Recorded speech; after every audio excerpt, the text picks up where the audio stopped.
প্রিয় দর্শক ও শ্রোতা, সাধক অলৌকিক রহস্য ইউটিউব চ্যানেলের ৩১০ নম্বর এপিসোডে আপনাদের শ্রী শ্রী গম্ভীরানন্দ গিরি মহারাজের বেশ কিছু অলৌকিক ঘটনার কথা তুলে ধরেছিলাম, কিন্তু সবটুকু আপনাদের সামনে তুলে আনতে পারিনি।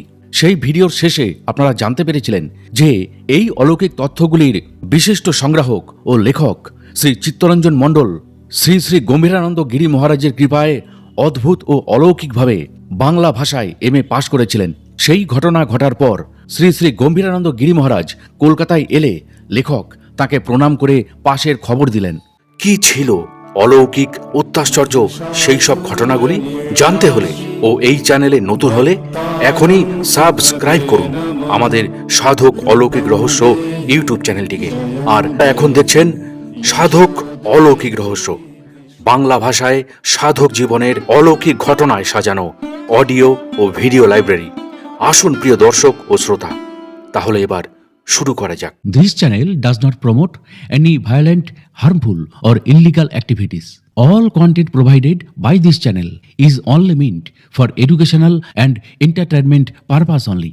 গম্ভীরানন্দ গিরি মহারাজ হাসলেন, বললেন, তুই পাশ করেছিস না মা তোকে পাশ করালো? লেখক চিত্তরঞ্জন বাবু চুপ করে রইলেন। গম্ভীরানন্দ গিরি মহারাজ বলেন, এখনো মায়ের প্রতি তোর অবিশ্বাস? ভট্টাচার্যের এখানে একটু বেশি দিন কেন থাকি তুই জানিস? ওই যে ওর গৃহদেবতার মন্দিরের সামনে যে বড় বেলগাছটা দেখছিস, একসময় ওর পাশ দিয়ে গঙ্গা বয়ে যেত। মন্দির সংলগ্ন ওই গাছ সমেত জায়গাটি বড় পবিত্র। ওই গাছে কয়েকজন মহাত্মা বাস করেন। একদিন না একদিন ভট্টাচার্যরা সেটা বুঝতে পারবে। ওই বেলগাছটা যেন কখনো কাটা না হয়। ভট্টাচার্যকে সেই নির্দেশ দিয়েছি। গঙ্গা সরতে সরতে দূরে চলে গেছে, কিন্তু মহাত্মারা সেই বেলগাছেই অবস্থান করছেন। গম্ভীরানন্দ গিরি মহারাজ ব্রহ্মলীন হওয়ার বছর কয়েক পর ভট্টাচার্যদা মারা যান। তখন সবে তার ছেলে একটা প্রাইভেট ফার্মে ঢুকেছে। লুথাই কোনো চাকরি পায়নি, টিউশন করে সংসারের হাল ধরেছে। বিধবা মায়ের সেবা করার জন্য আজও লুথাই বিয়ে করেনি। গত বছর ভট্টাচার্য বৌদি মারা গেলেন, কিন্তু লুথাইয়ের বয়স 50-এর কাছাকাছি। বিয়ে করার আর তার কোনো ইচ্ছা নেই। এত কথা বলছেন লেখক চিত্তবাবু, তার কারণ হলো এই যে অসুস্থ হওয়ার পর বৌদি বারে বারে তাকে দেখতে চেয়েছিলেন। চিত্তবাবু দেখা করেছিলেন, কিন্তু ভট্টাচার্যদার সেই টালির চালের বাড়ি আর নেই, সেই বেলগাছটাও নেই, সেই ঠাকুর ঘরও নেই। ভট্টাচার্যদার মারা যাওয়ার পর কাকার পরামর্শ মতো প্রমোটারের হাতে জমি বাড়ি তুলে দিতে হয় বৌদিদের। সেখানে আজ বিরাট মাল্টি স্টোরেড বিল্ডিং। লুথাইদের দুটো ফ্ল্যাট দিয়েছে দোতলায়, আর নগদ কিছু টাকা। তখনই চিত্তবাবু শুনলেন বৌদির কাছ থেকে বুক ফাটা কান্নার ইতিহাস। বৌদি বললেন, ঠাকুরপো, ঠাকুর ঘরের বদলে ওরা ঠাকুর ঘর করে দিয়েছে, কিন্তু যেদিন ওরা বেলগাছটি কেটে দেয় সেই রাতে আমি স্বপ্ন দেখলাম বেশ কয়েকজন জটাজুটোধারী সাধক আমায় বলছে, এই গাছটা কেটে দিলি কেন তোরা? আমরা বাধ্য হয়েই তাই চলে যাচ্ছি মা। এই বলে পরপর বেশ কিছু সাধু হেঁটে বেলতলা থেকে চলে গেল। আমি ঘুম ভেঙে বেলগাছের গোড়ায় গিয়ে হাহাকার করে কাঁদতে লাগলাম। শেষ রাতে গুরুদেব ওই বেলতলায় ঘুমের ঘোরের মধ্যে দেখা দিলেন। বললেন, কাঁদিস নে মা, এটাই তোদের ভবিতব্য। ঠাকুর ঘরে যখন পুজো করবি ওই মহাত্মাদের কাছে ক্ষমা ভিক্ষা চাইবি, করুণা চাইবি। ওনারা তোদের ক্ষমা নিশ্চয়ই করে দেবেন। এর সত্যতা যাচাই করার জন্য যে কেউ লুথার সঙ্গে দেখা করতে পারেন বলেছিলেন চিত্তবাবু। পরের কথা ঘটনাচক্রে আগে চলে এলো। পরে একদিন গম্ভীরানন্দ গিরি মহারাজের সঙ্গে দেখা করতে গেছেন ভট্টাচার্যদার বাড়িতে। কথায় কথায় গিরি মহারাজ বলেন, কাল কটা চিঠি লিখতে গিয়ে দেখলাম কলমটা ঠিকমতো কাজ করছে না, একটা কলম দরকার। চিত্ত, তুই একটা কলম দিতে পারিস? চিত্তবাবু গম্ভীরানন্দ গিরি মহারাজকে বললেন, কাল আপনাকে একটা কলম দিয়ে যাব। গিরি মহারাজ খুব খুশি হলেন। পরের দিন তখনকার দিনের বহুল প্রচারিত, বহুল ব্যবহৃত চাইনিজ কলম উইংসাং পেন চিত্তবাবু ওনাকে দিলেন। কলমটা পেয়ে বাচ্চা ছেলের মতো গিরি মহারাজের কি আনন্দ! বললেন, এত দামি কলম, তোর কত টাকা খরচ হয়ে গেল? চিত্তবাবু তখন তাকে বললেন, দানের জিনিস দানে গেছে। এই কথা শুনেই গম্ভীরানন্দ গিরি মহারাজের মুখ নিমেষেই বিবর্ণ হয়ে গেল। বললেন, তুই কি বললি? চিত্তবাবু সরল মনে সত্যি কথাটা আবার বললেন, দানের জিনিস দানে গেছে। গিরি মহারাজ একটু চুপ থেকে বললেন, আমি সর্বত্যাগী সন্ন্যাসী, তুই আমায় কি দান করবি? চিত্তবাবু ভুল বুঝতে পেরে বললেন, আসলে ওই কলমটা আমাকে একজন দান করেছিল, সেইভাবেই পড়ে আছে বাড়িতে। আমার অনেক কলম রয়েছে, তাই বললাম পয়সা দিয়ে আমায় কিনতে হয়নি, সেই দান করা জিনিস আপনাকে দিয়েছি। কথাটা ওইভাবেই বলে ফেলেছি। তিনি বললেন, এইভাবে কখনো কোনো সন্ন্যাসীকে বলিস না, এতে তার ইষ্ট অসন্তুষ্ট হন। তিনি তো তার ইষ্টের সন্তান, সন্তানের অসম্মানে তিনি ক্রুদ্ধ হন। দুদিন বাদে আবার চিত্তবাবু তার কাছে বিকেলে দল বেঁধে গেলেন। নানান কথা আলোচনা হতে হতে পাইলট বাবা নামে এক সাধুর কথা উঠল। দৈনিক কাগজে খবরটা ছাপা হয়েছিল। এক পাইলট, যিনি নাকি দক্ষ পাইলট হিসাবে অনেক রেকর্ডের অধিকারী এবং ইন্দিরা গান্ধীর নাকি খুব প্রিয় পাত্র ছিলেন, তিনি একদিন বিকেলে পালাম বিমানবন্দর থেকে বিমান ওড়ালেন। হঠাৎ সামনে কিভাবে যেন বড় উঁচু পাহাড় পড়ল। প্লেনে তো ব্যাক গিয়ার নেই যে মোটর গাড়ির মতো ইচ্ছা মতন পিছনে চলে আসবে। ভয়ে উনি চোখ বন্ধ করলেন। তারপর দেখলেন তার পাশে জটাজুটোধারী গৈরিক বসন পরা এক সাধু ককপিটে বসা। উনি জ্ঞান হারালেন। জ্ঞান যখন ফিরল, দেখলেন প্লেন নিরাপদে পালাম বিমানবন্দরের জরুরি অবতরণ করেছে। ককপিটের সেই সাধু আর কোথাও নেই। পাইলট সাহেব মানসিকভাবে এতটাই দৃঢ়চেতা ছিলেন যে ঘটনাটা কিছুতেই তিনি মেনে নিতে পারছিলেন না। কাউকে কিছু না বলে সারা রাত ভাবলেন এর রহস্যটা কোথায়। ধূলিসাৎ হয়ে যাবার কথা প্লেনের অবধারিত। তাঁর এবং সহযাত্রী সবার মৃত্যু যেখানে নিশ্চিত, সেখানে সুস্থ শরীরে পালাম বিমানবন্দরে কি করে ফিরে এলেন ভেবে কোনো কুল কিনারা পেলেন না সেই পাইলট। কো পাইলট কোনো কিছুই বলতে পারল না। উনি সিদ্ধান্ত নিলেন সেই যোগী পুরুষকে খুঁজে বের করতে হবে, জানতে হবে এই মহাশক্তির উৎস এবং রহস্যটা কোথায়। পরের দিন সকালে কারো অনুরোধ না রেখে তিনি ইস্তফা দিলেন অত মূল্যবান পাইলটের চাকরিতে। খুঁজতে বেরোলেন তাঁর রক্ষাকর্তাকে। পরে নাকি সাধনা করে সিদ্ধিলাভ করে পাইলট বাবা নামে খ্যাত হন। তিনি এখনও নাকি নেপালের জঙ্গলে অবস্থান করছেন। চিত্তরঞ্জন মণ্ডল, বিমান বা অন্যরা এই গল্প মন থেকে বিশ্বাস করতে পারলেন না। গম্ভীরানন্দ গিরি মহারাজ তাঁদের মুখ দেখে সেটা বুঝেছিলেন।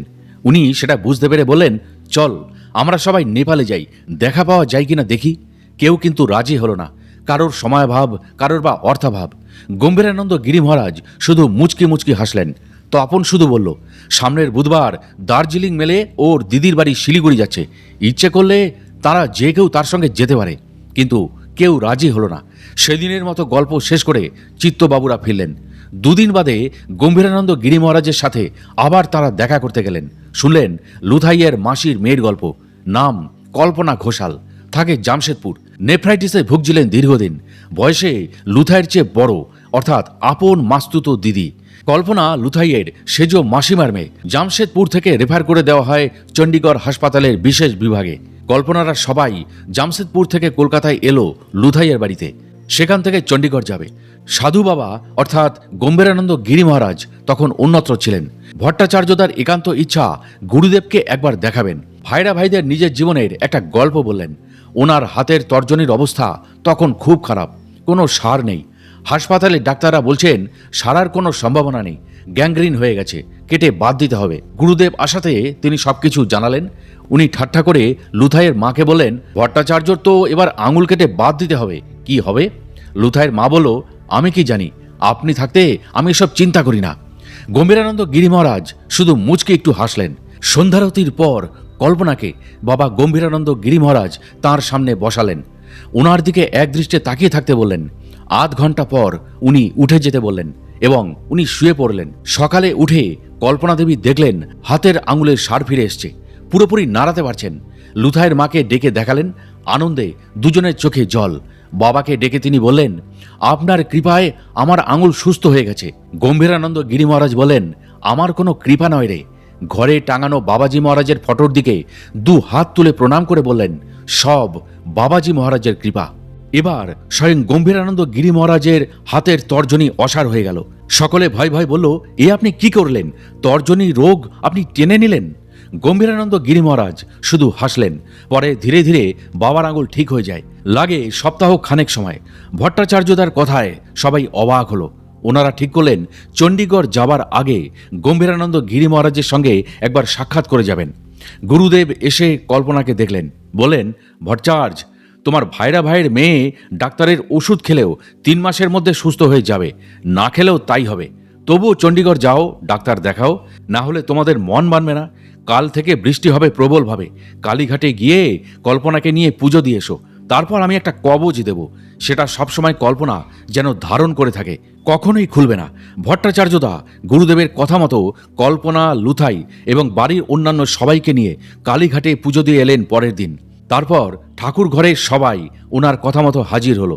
দেখা গেল কল্পনা আস্তে আস্তে সুস্থ হয়ে উঠছে, আর গুরু গম্ভীরানন্দ গিরি মহারাজের শরীরে ফুটে উঠছে ওর রোগের লক্ষণগুলো। কল্পনা সুস্থ হয়ে ওঠার পর ওকে সাধু বাবা নিজে কবচ পরিয়ে দিলেন, বললেন জলের জন্য পথে ট্রেন 2.5 দিন মতো দাঁড়িয়ে থাকবে, কিন্তু যাই ঘটুক তোমরা ওই ট্রেন থেকে কিন্তু নামবে না। লেট হলেও ওই ট্রেন তোমাদের চণ্ডীগড় পৌঁছে দেবে। অন্য কোনো ট্রেনে ওঠার চেষ্টা করবে না। সঙ্গে যথেষ্ট পরিমাণ শুকনো খাবার নিয়ে যেও। পথে হকারদের কাছ থেকেও কিছু পেলে কিনে খেও। আর একটা কথা, মানলে খুব ভালো হয়, মানতে তোমাদের কষ্ট হবে তবুও বলছি, ও দীর্ঘদিন সুস্থ জীবনযাপন করে বেঁচে থাকবে যদি না তোমরা ওকে বিয়ে দাও। বিয়ে দিলে অসুবিধা হয়ে যাবে। ওরা পরের দিন হাওড়া থেকে চণ্ডীগড়গামী ট্রেনে উঠে বসলো। সালটা 1978 সাল। বাংলায় ভয়ঙ্কর বন্যা হয়ে গেল। সাধু বাবার কথা অক্ষরে অক্ষরে ভুলে গেল। ট্রেনটা 2.5 দিন আটকে থাকলো পথে। অবাক বিস্ময়ে গম্ভীরানন্দ গিরি মহারাজের কথা মাথায় রেখে কল্পনার বাবা মা অন্য স্পেশাল ট্রেন পেয়েও সেই ট্রেন থেকে নামেননি। কল্পনাকে হাসপাতালে নিয়ে যাওয়া হলো। ডাক্তাররা অবাক হয়ে বলল, যা যা সিমটম লিখে এখানে রেফার করা হয়েছে তা তো আগেই ওষুধে সেরে গেছে, ভয়ের আর কিছুই নেই। নতুন ওষুধ লিখে দিচ্ছি, 3 মাসে সুস্থ হয়ে যাবে মেয়েটা। তাই হলো। ভট্টাচার্যদাকে চিঠিতে সব জানালো কল্পনার বাবা মা। তার গুরুদেবের শ্রীচরণে লক্ষ কোটি প্রণাম জানালো দূর থেকে।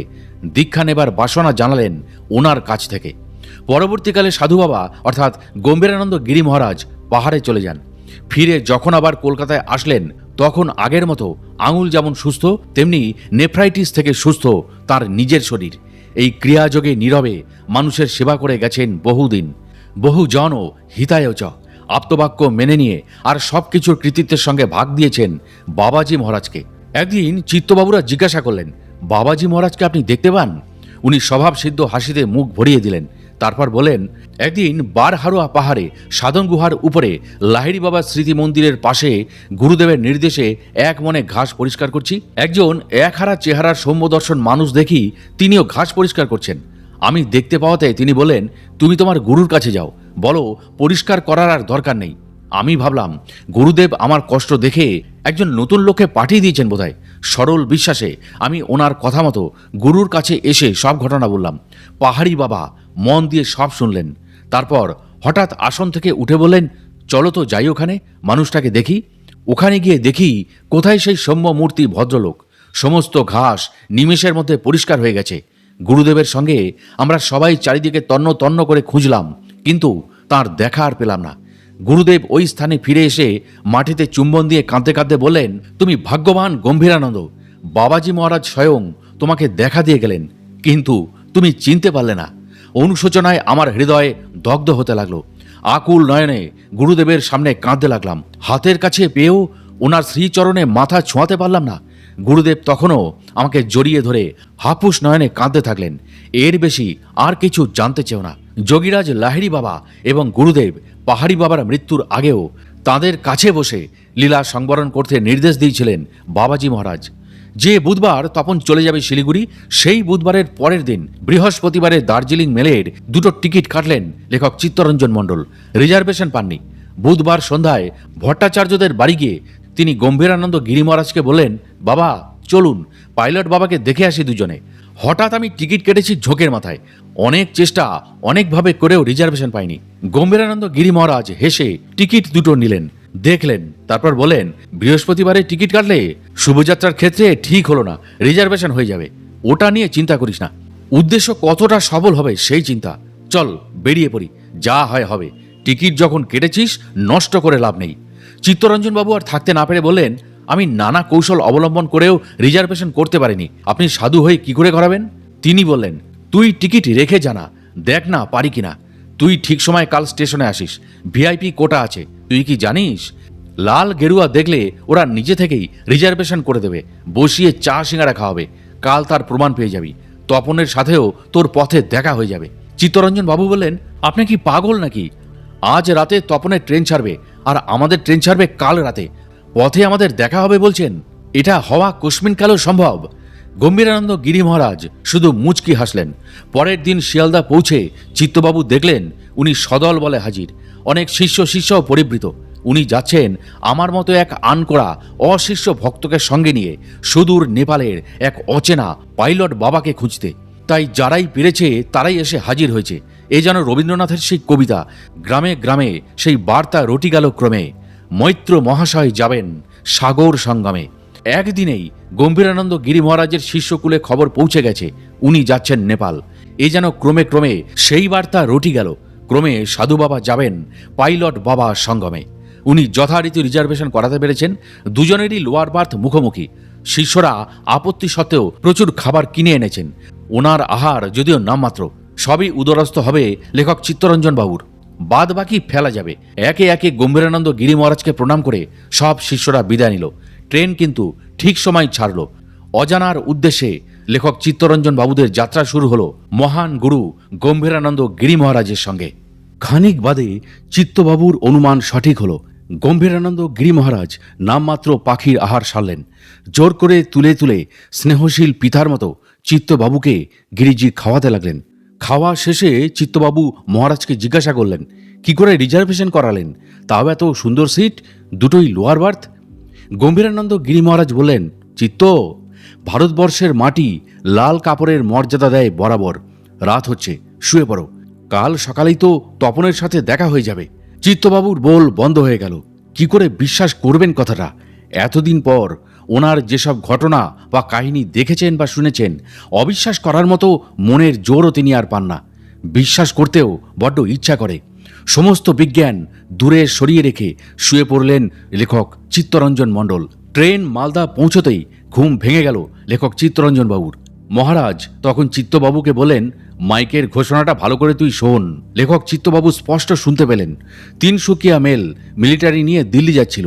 সেই ট্রেন গত রাতে ভোরের দিকে ডি রোল্ড হয়ে যাবার জন্য নিউ জলপাইগুড়িতে আপাতত কোনো ট্রেন যাবে না। লেখক চিত্তবাবু তখন বললেন, গত ভোরে হয়েছে বলে খবরের কাগজে কোনো খবর বেরোয়নি, তাহলে এখন আমরা কি করব? মহারাজ বললেন, ওভার ব্রিজ দিয়ে ওপরে গিয়ে দেখ, প্ল্যাটফর্মের গাড়িতে তপন আছে, ডেকে নিয়ে আয়। লেখক চিত্তবাবু ওপারে গিয়ে একটা কামরা পরে দেখলেন তপন কামরার গেটে দাঁড়িয়ে আছে। তিনি তপন বলে চিৎকার করে উঠলেন।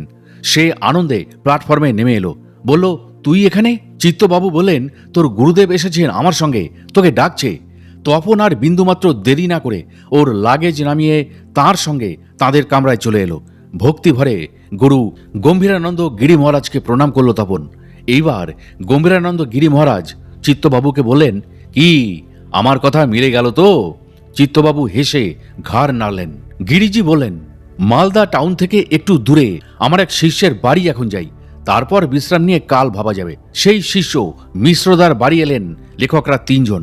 ওরা তো খুব খুশি গুরুদেবকে দেখতে পেয়ে। যে যত্ন লেখকরা ওখানে পেয়েছিলেন তা সারা জীবনে ভোলা কঠিন। চিত্তবাবু বুঝেছিলেন গুরুভক্তি এদের প্রচণ্ড। অবস্থা তাদের খুব ভালো। আম বাগান আছে নিজস্ব, আবার লিজেও নেওয়া আছে বাগান। সারা বাড়ি মমা করছে পাকা আমের গন্ধে। আমের সিজন চলে গেছে কয়েকদিন আগে। সারা বাড়িতে আমসত্ত্ব করার জন্য পাত্রে আমের কাত ঢালা রয়েছে। এক একটা থালার আমের এক এক ধরনের গন্ধ। তপন আর সাধু বাবা বাড়িতে স্নান করলেন। চিত্তবাবু যেহেতু গ্রামের ছেলে, তাই মিশ্রবাবুর হাই স্কুলে পড়া এক ছেলের সঙ্গে আম বাগানে ঘুরতে ঘুরতে নদীতে স্নান করতে গেলেন। অনেক লোকের সঙ্গে সেদিন চিত্তরঞ্জন মণ্ডল নদীতে নেমে স্নান করলেন। টিফিন তো তিনি খেয়ে গেছিলেন, ফিরে এসে রাজসিক খাবার খেলেন, কিন্তু অবাক হলেন এই দেখে যে গম্ভীরানন্দ গিরি মহারাজ সামান্য মাত্র খেলেন। যত কাছ থেকে ওনাকে দেখছেন লেখক, তত যেন অবাক হয়ে যাচ্ছেন।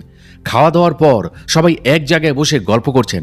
মিশ্রবাবুর খুব সুন্দরী ভদ্র নম্র এক বিবাহযোগ্যা মেয়েও সহজভাবে তাদের সঙ্গে গল্প করছে। সাধু বাবার নির্দেশে এবং তার নিজের বাবার ইচ্ছায় কয়েকটা জর্দা পান সেজে সে আনলো। লেখক বুঝলেন এদের বাড়ির সবাই পান খেতে অভ্যস্ত। মিশ্রবাবু খুব জর্দা খান, একমাত্র চিত্তবাবু ছাড়া সবাই পান মুখে দিল। চিত্তবাবু বললেন, জর্দা দেওয়া পান তিনি খেতে পারবেন না, মাথা ঘোরাবে। সবাই সে কথা শুনে হেসে উঠল। সাধু বাবা বললেন, আমি যখন বলছি তখন তুই খা, কিচ্ছু হবে না, মরে যাবি না। ওনার যা অলৌকিক ক্রিয়াকাণ্ডের নমুনা আজ চিত্তবাবু সকালে দেখলেন। বাধ্য হয়েই মেয়েটির কাছ থেকে একটা জর্দা দেওয়া পান নিয়ে খেয়ে ফেলেন তিনি। পানের পিক উঠে বাইরে ফেলে এসেও চিত্তবাবু নিস্তার পেলেন না। মাথা ঝিমঝিম করতে লাগলো। তিনি শুয়ে পড়লেন। সবাই তো হেসে কুটোকুটি। চিত্তবাবু অবশ্য খুব লজ্জা পেয়ে গেলেন। বাবা মেয়েটিকে চিত্তবাবুর মাথায় মুখে জল দিতে বলল। মেয়েটি পরম যত্নে মাথা ধুইয়ে দিয়ে মুখে চোখে জল দিল। আর এক গ্লাস জল দিয়ে বলল, আপনি ভয়ে আধমরা হয়ে গেছেন, জর্দা তো আর বিষ নয়, এখন আপনি উঠে ভালো করে কুলকুচো করুন, দেখবেন আর কোনো অসুবিধা হবে না। মেয়েটির কথা মতো চিত্তবাবু তাই করলেন, সুস্থ হলেন। সবাই তার অবস্থা দেখে তখন হাসছে, সাধু বাবাও মেয়েটিও। পরে চিত্তবাবু বুঝেছিলেন বাবা বড় রসিক। রাতে কিন্তু সেদিন ভালো খাওয়া দাওয়া হলো। থাকার জন্য বারবার অনুরোধ করলেও কারণটা বলে বাবা তাদের নিরস্ত করলেন। সবার কাছ থেকে বিদায় নিয়ে চিত্তবাবুরা সকালবেলা বাস ধরে শিলিগুড়ি রওনা হলেন। তপনের দিদির বাড়িতে দুপুরে খাওয়া দাওয়া করলেন। বিকেলের মধ্যেই পৌঁছে গেলেন পানি ট্যাঙ্কি বর্ডারে। ওপারে কাঁকর ভিটা, এটা নেপাল তিব্বত সীমান্ত। নদী ব্রিজের এপারে ভারতীয় বর্ডার সিকিউরিটি ফোর্স, ওপারে নেপালের ফোর্স। দুই জায়গায় চেকিংয়ের পর তারা লাক্সারি ভিডিও কোচে টিকিট কেটে চেপে বসলেন। বাস স্টপেজের কাছে নেপাল ব্যাংক। তাদের ভারতীয় টাকা পাল্টে নেপালি টাকা নিলেন। তখনকার সময়ে তারা পেয়েছিলেন 100 টাকায় 145 টাকা। রাত 10টার দিকে গাড়ি থামল একটা হোটেলের সামনে। সাধু গম্ভীরানন্দ গিরিজিকে লেখক চিত্তবাবু বললেন তিনি কিন্তু খাবেন না, গায়ে প্রচণ্ড জ্বর। গিরিজি চিত্তবাবুর কপালে হাত দিলেন। পরে উনি কি একটা ওষুধ খাইয়ে দিলেন। ভোরবেলায় চিত্তবাবুর জ্বর ছেড়ে গেল। বাইরে তখন আলো ফুটেছে। রাস্তার পাশে তাকিয়ে তিনি দেখলেন বিশাল বিশাল খাদ। গাড়ি একবার নিচে পড়লে একজনও বাঁচবে না। ভয়ে চিত্তবাবু চোখ বুজে নিলেন। 7টার দিকে চোখ খুললেন, তখন আর গভীর কোনো খাদ পাননি। 8টার মধ্যে নেপালের কাঠমান্ডু শহরে নামলেন তারা। তাদের আর কোনো অসুবিধা হচ্ছে না। গাইড সাধু বাবা একেবারে নিজে। ওনার পছন্দের হোটেলে ওঠা হলো। চিত্তবাবু দেখলেন বেশ ভালো হোটেল, বাংলা কথা পরিষ্কার বুঝতে পারে, খাওয়া তাদের পছন্দসই। দুপুরে বিশ্রাম নিয়ে বিকেলে কাঠমান্ডু শহর ঘুরে দেখলেন তারা।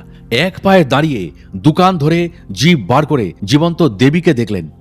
নমস্কার করে বাসায় ফিরে জাপানি টয়েটো গাড়ি রিজার্ভ করলেন সাধু বাবা অর্থাৎ গম্ভীরানন্দ গিরি মহারাজ।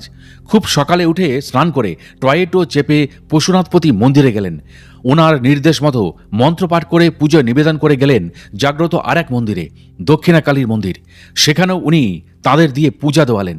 তারপর একটা জঙ্গলের কাছে বৌদ্ধ মন্দিরে গেলেন। সেখানেও মন্দির ছুঁয়ে তাদের মন্ত্র উচ্চারণ করালেন। শান্ত এই সুন্দর পরিবেশে কয়েকজন সাধুর দর্শন তারা পেলেন। উনি প্রত্যেকের কাছেই তাদের নিয়ে গেলেন। পাইলট বাবার সন্ধান জানতে চাইলেন তাদের কাছে। তাদের প্রতিটি সাধু বাবাকে ভালোভাবে লক্ষ্য করতে নির্দেশ দিলেন সাধু গম্ভীরানন্দ গিরি মহারাজ। প্রত্যেককে কিছু কিছু টাকা দিতে বললেন। তারা সবই করলেন সাধু বাবার নির্দেশ মতো। প্রথম দেখা সাধুটির বিশেষত্ব জিজ্ঞাসা করলেন। চিত্তবাবু বললেন বিশেষ কিছুই তো চোখে পড়ল না। উনি বললেন আবার যা, ভালো করে ওনার চোখ দুটো দেখে আয় দুজনে। চিত্তবাবু এবং তপনবাবু দুজনেই ঘুরতে ঘুরতে ওনার কাছে গিয়ে ভালো করে চোখ দুটি দেখলেন। একটি চোখ যেন টুনি বাল্বের মতো জ্বলছে, আর একটা চোখ নিষ্প্রভ, ঘোলাটে ধরনের, ছানি টানি পড়তে পারে। ফিরে এসে দুজনে সে কথাই বললেন সাধু বাবাকে। উনি হেসে ফেললেন, বললেন উনি উচ্চস্তরের সাধক ছিলেন, তখন ওনার দুই চোখই জলজল করে জ্বলত। ভুলের কারণে ওনার পতন হয়েছে, আবার সাধনা করে সেই স্তরে উঠতে চাইছেন। তারা গম্ভীরানন্দকে জিজ্ঞাসা করলেন উনি কে তা পারবেন?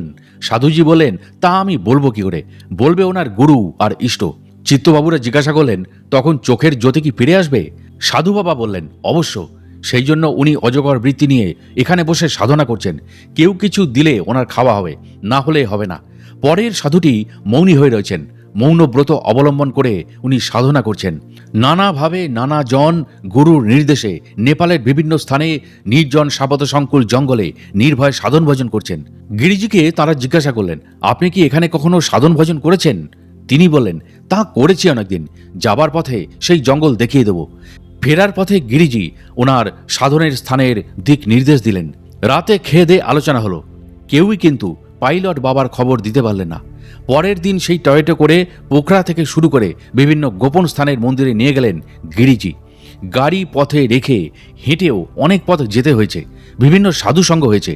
খবর পাওয়া গেল কোন এক গভীর অরণ্যে পাইলট বাবা নামে এক সাধু অবস্থান করছেন। সে বড় কঠিন জায়গা, শাহপত সংকুল, বিপদ পথে পথে। বড় বড় সাধকের কাছে ওসব তুচ্ছ ব্যাপার। বাঘ সিংহ নতজানু হয়ে তাদের পদপ্রান্তে বসে তাদের পাহারা দেয়, কিন্তু সাধারণ মানুষ সেখানে কোন সাহসে পৌঁছাবে? পরের দিন সেই গাড়ি নিয়ে যে পর্যন্ত গাড়ি যায় সেই পর্যন্ত তাঁরা গেলেন। ড্রাইভারকে বিকাল পর্যন্ত অপেক্ষা করতে বলে তারা যাত্রা শুরু করলেন। যত তারা এগোচ্ছেন ভয়ে মুখ আমসি হয়ে যাচ্ছে। শরীরে কষ্ট তো হচ্ছেই, মনও আর সায় দিচ্ছে না। যে জ্বর চিত্তবাবুর চলে গিয়েছিল তা যেন আবার তাকে গিলে ফেলল। তিনি আর এগোতে পারছেন না। গিরিজি মহারাজ তখন থমকে দাঁড়িয়ে বললেন, আমি অশীতিপর বৃদ্ধ হয়ে যেতে পারছি, তোদের হলো কি? চিত্তবাবু বললেন, আমি আর পারছি না, জ্বরে আমার মাথা ছিঁড়ে যাচ্ছে। গম্ভীরানন্দ গিরি মহারাজ ওনার ঝোলা থেকে কি একটা বের করে তার মুখে দিলেন। খানিক বাদে আস্তে আস্তে তারা নিচে গাড়ির কাছে এসে পৌঁছালেন। চিত্তবাবুর একান্ত অনুরোধে সবাই হোটেলে ফিরে এলেন। জ্বর যন্ত্রণা কমলেও শরীর বেশ তাদের দুর্বল লাগছিল। পরের দিন বিশ্রাম নিলেন, শরীর ঠিক হয়ে গেল। অনেক আলোচনা হলো। চিত্তবাবু বললেন, আমার শরীর টানবে না, তপন আর আপনি পারলে যান পাইলট বাবার সন্ধানে। আমার ওনার সাথে দেখা করার আর কোনো বাসনা নেই। তপনও চিত্তবাবুকে ফেলে যেতে চাইল না। অগত্যা আরও একদিন অপেক্ষা করে চিত্তবাবুরা কাঁকর ভিটা প্যানি ট্যাঙ্কি বর্ডার পার হয়ে শিলিগুড়ি এলেন। ওখান থেকে রকেট বাস ধরে চিত্তবাবু তপন ফিরলেন বাড়ি। কিন্তু সাধু বাবা শিলিগুড়ি থেকে বিদায় নিয়ে কোথায় গেলেন যে বলে গেলেন না। এই বৃদ্ধ বয়সে তাদের মতো জোয়ান দুটো ছেলেকে ঘরে পৌঁছে দেবার ব্যবস্থা করে তিনি অজানা পথে পাড়ি দিলেন। তার এই অসীম স্নেহ, অনন্ত মায়া এই অভাজনের ওপর, যা কোনোদিন চিত্তবাবু ভুলতে পারবেন না। আজ এই ৬০ বয়সেও চিত্তরঞ্জন মণ্ডল ভাবেন, দাঁত থাকতে দাঁতের মর্ম তিনি বোঝেননি। গম্ভীরানন্দ গিরিজির কথা চিত্তবাবুর তাই বারে বারে মনে পড়ে।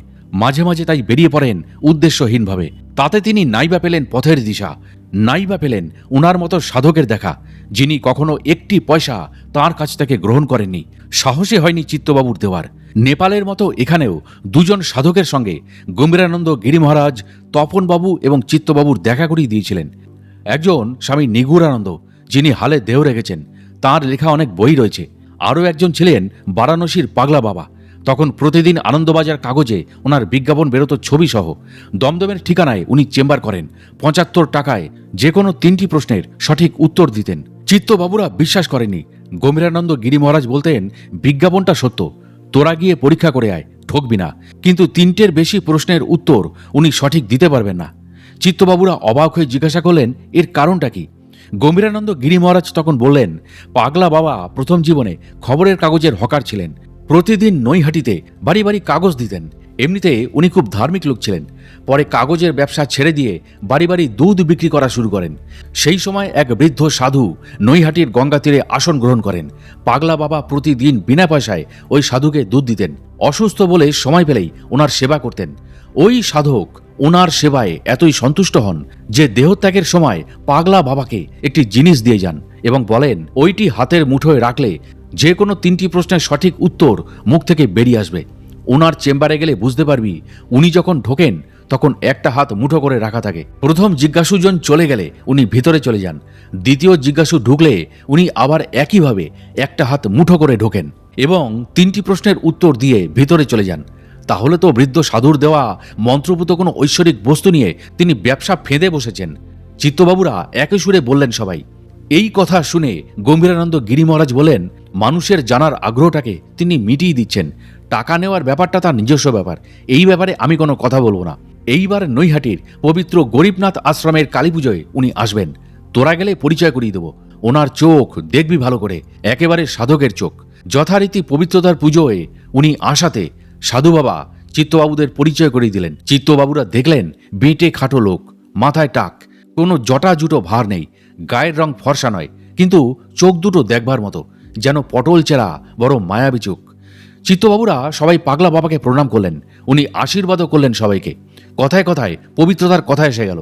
নৈহাটির একটি সুন্দর ব্যাচ ছিল প্রায় একই বয়সের, যেমন জগাদা, বোদদা, তপন, পবিত্রদা।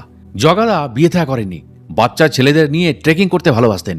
নিজে দল বেঁধে পাহাড়ি বাবার আশ্রমের উৎসবে নেতৃত্ব দিয়ে দামি দামি বাজি পোড়াতেন এবং সমস্ত দিকের দায়িত্ব নিজের কাঁধে তুলে নিতেন। হিমালয়ের হিমারোহী নামে ওর একটা বইও আছে। অল্প বয়সে তিনি মারা গেছেন। বোদদা আজও জীবিত, বিয়ে করেনি, বিধবা মায়ের সেবায় নিজেকে নিয়োজিত রেখেছেন। মা অন্ত প্রাণ। পবিত্রতার সঙ্গে যখন আলাপ, তখন পবিত্রতার গ্রিক ভাস্কর্যের মতো খোদাই করা মেয়েধীন নিরোগ শরীর, হাসি খুশি করিতকর্মা, রেলের চাকরি করেন। গরিব নাথ আশ্রম তিনিই চালান। রেলের কোয়ার্টারে তখন থাকতেন।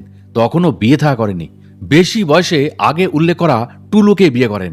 সুখের সংসার, একটি মেয়ে, বিবাহযোগ্যা হয়েছে। এই বই লেখার জন্য চিত্তরঞ্জন বাবু ওনার বাড়িতে গিয়েছিলেন। এখন ভারতীয় রেল থেকে অবসর নেওয়ার জন্য কোয়ার্টার ছেড়ে দিয়েছেন। একটু দূরে ভালো দোতলা বাড়ি করেছেন। ওর মেয়ে গেট খোলাতে চিত্তবাবু ভালো করে না দেখেই টুলু ভেবে বসেছিলেন এটা পবিত্রতার বাড়ি কিনা জিজ্ঞাসা করাতে সে বলল, হ্যাঁ, উনি আমার বাবা। লেখক চিত্তরঞ্জন মণ্ডল ভিতরে ঢুকলেন। সেই টুলু এখন মোটাসোটা হয়ে গেছে, জ্যোতিষী হিসাবেও এলাকায় ভালো নাম কিনেছে। পবিত্রদা এখন অসুস্থ। ওদের সঙ্গে দীর্ঘদিন বাদে দেখা করলেন এই বাড়িতে, এই বই লেখার তাগিদে। এত কথা বললেন চিত্তরঞ্জন মণ্ডল এই জন্য যে পবিত্রতার একটা স্পষ্ট ছবি তিনি পাঠককে দিতে চান। নৈহাটিতে পবিত্রতাকে চেনেন না এমন লোক বিরল।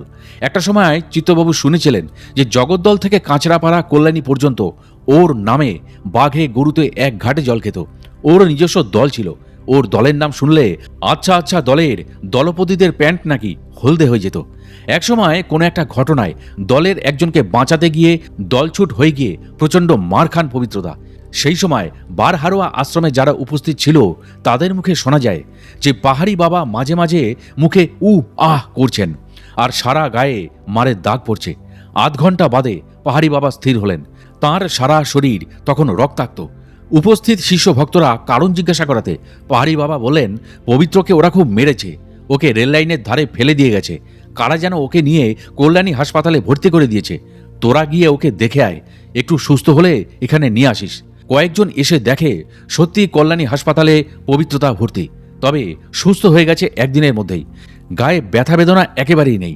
পাহাড়ি বাবার পাঠানো লোকেদের কাছে সব শুনে পবিত্রতার সঙ্গে সঙ্গে বারহারোয়া গিয়ে দেখে শোনা কথা সব সত্যি। পাহাড়ি বাবার গা তখনও পর্যন্ত ক্ষতবিক্ষত। পবিত্রদা শটান তাঁর পায়ে পড়ল এই কৃপা লাভের জন্য। পাহাড়ি বাবা শুধু হেসে বলেছিলেন, শিষ্যকে রক্ষার দায়িত্ব তো গরুর রে, তোর প্রতিটা মার আমার শরীরে নিয়েছি। এখানে একটা কথা বলা ভালো, প্রথমে পবিত্রদা গম্ভীরানন্দজির কাছে দীক্ষা নেন, পরবর্তীকালে উনি দীক্ষা নেন তাঁরই গুরু পাহাড়ি বাবার কাছে। এই ঘটনার পরে যারা মেরেছিল পবিত্রদাকে তাদের দল বেধড়ক মার খায় পবিত্রদার দলের হাতে। তারা জীবনে আর কোনোদিন ঘুরে দাঁড়াতে পারেনি, দল ভেঙে চুরমার হয়ে যায়।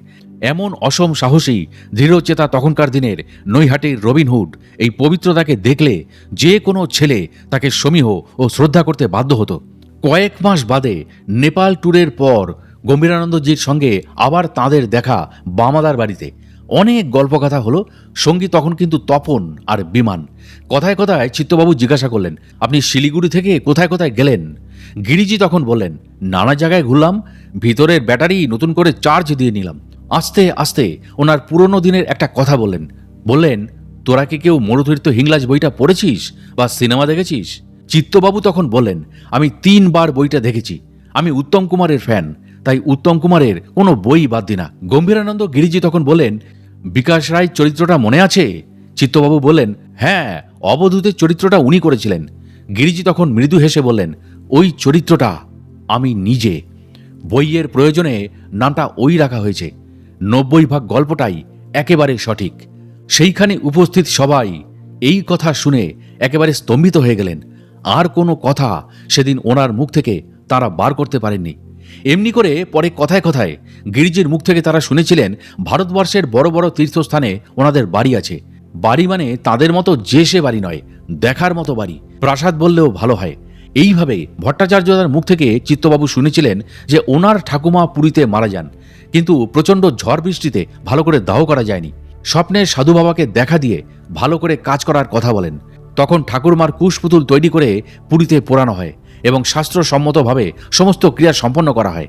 ভট্টাচার্যদা মারা যান 2007 সালের 13ই মার্চ। তখনও চিত্তবাবু ভাবেননি তাঁর গুরুদেবকে নিয়ে কখনো এই ধরনের কোনো বই লিখবেন। তাহলে শুধু ভট্টাচার্যদা কেন, অনেকের কাছ থেকেই অনেক তথ্য তিনি নিয়ে তাদের সই করিয়ে ডকুমেন্টগুলি তার কাছে রেখে দিতেন। 2014 সালে লেখক চিত্তরঞ্জন মণ্ডলের কেন যে এই ইচ্ছা জাগলো তিনি বলতে পারবেন না। শুধু তার মনে হয় এই প্রচার বিমুখ সিদ্ধ সাধক গম্ভীরানন্দ গিরি মহারাজ তাঁর হাত দিয়েই কিছু লেখাতে চাইছেন। এরপর অনেক দিন কেটে গেছে। কর্মজীবনেও চিত্তরঞ্জন বাবু তখন খুব ব্যস্ত হয়ে পড়েছেন। হঠাৎ প্রবীরের বিয়ের নেমন্তন্ন তিনি পেলেন। সাধু বাবার সঙ্গেও তাঁরা গেলেন নেমন্তন্ন রক্ষা করতে। গিরিজি বোধহয় ভাবতে পারেনি যে তার প্রবীর কোনোদিন ব্রহ্মচর্য ছেড়ে গৃহী জীবনে প্রবেশ করবে। শেষ আশা ছিল তপনের ওপর। একদিন তপনও হঠাৎ বিয়ের সিদ্ধান্ত নিল এবং বিয়ে করল।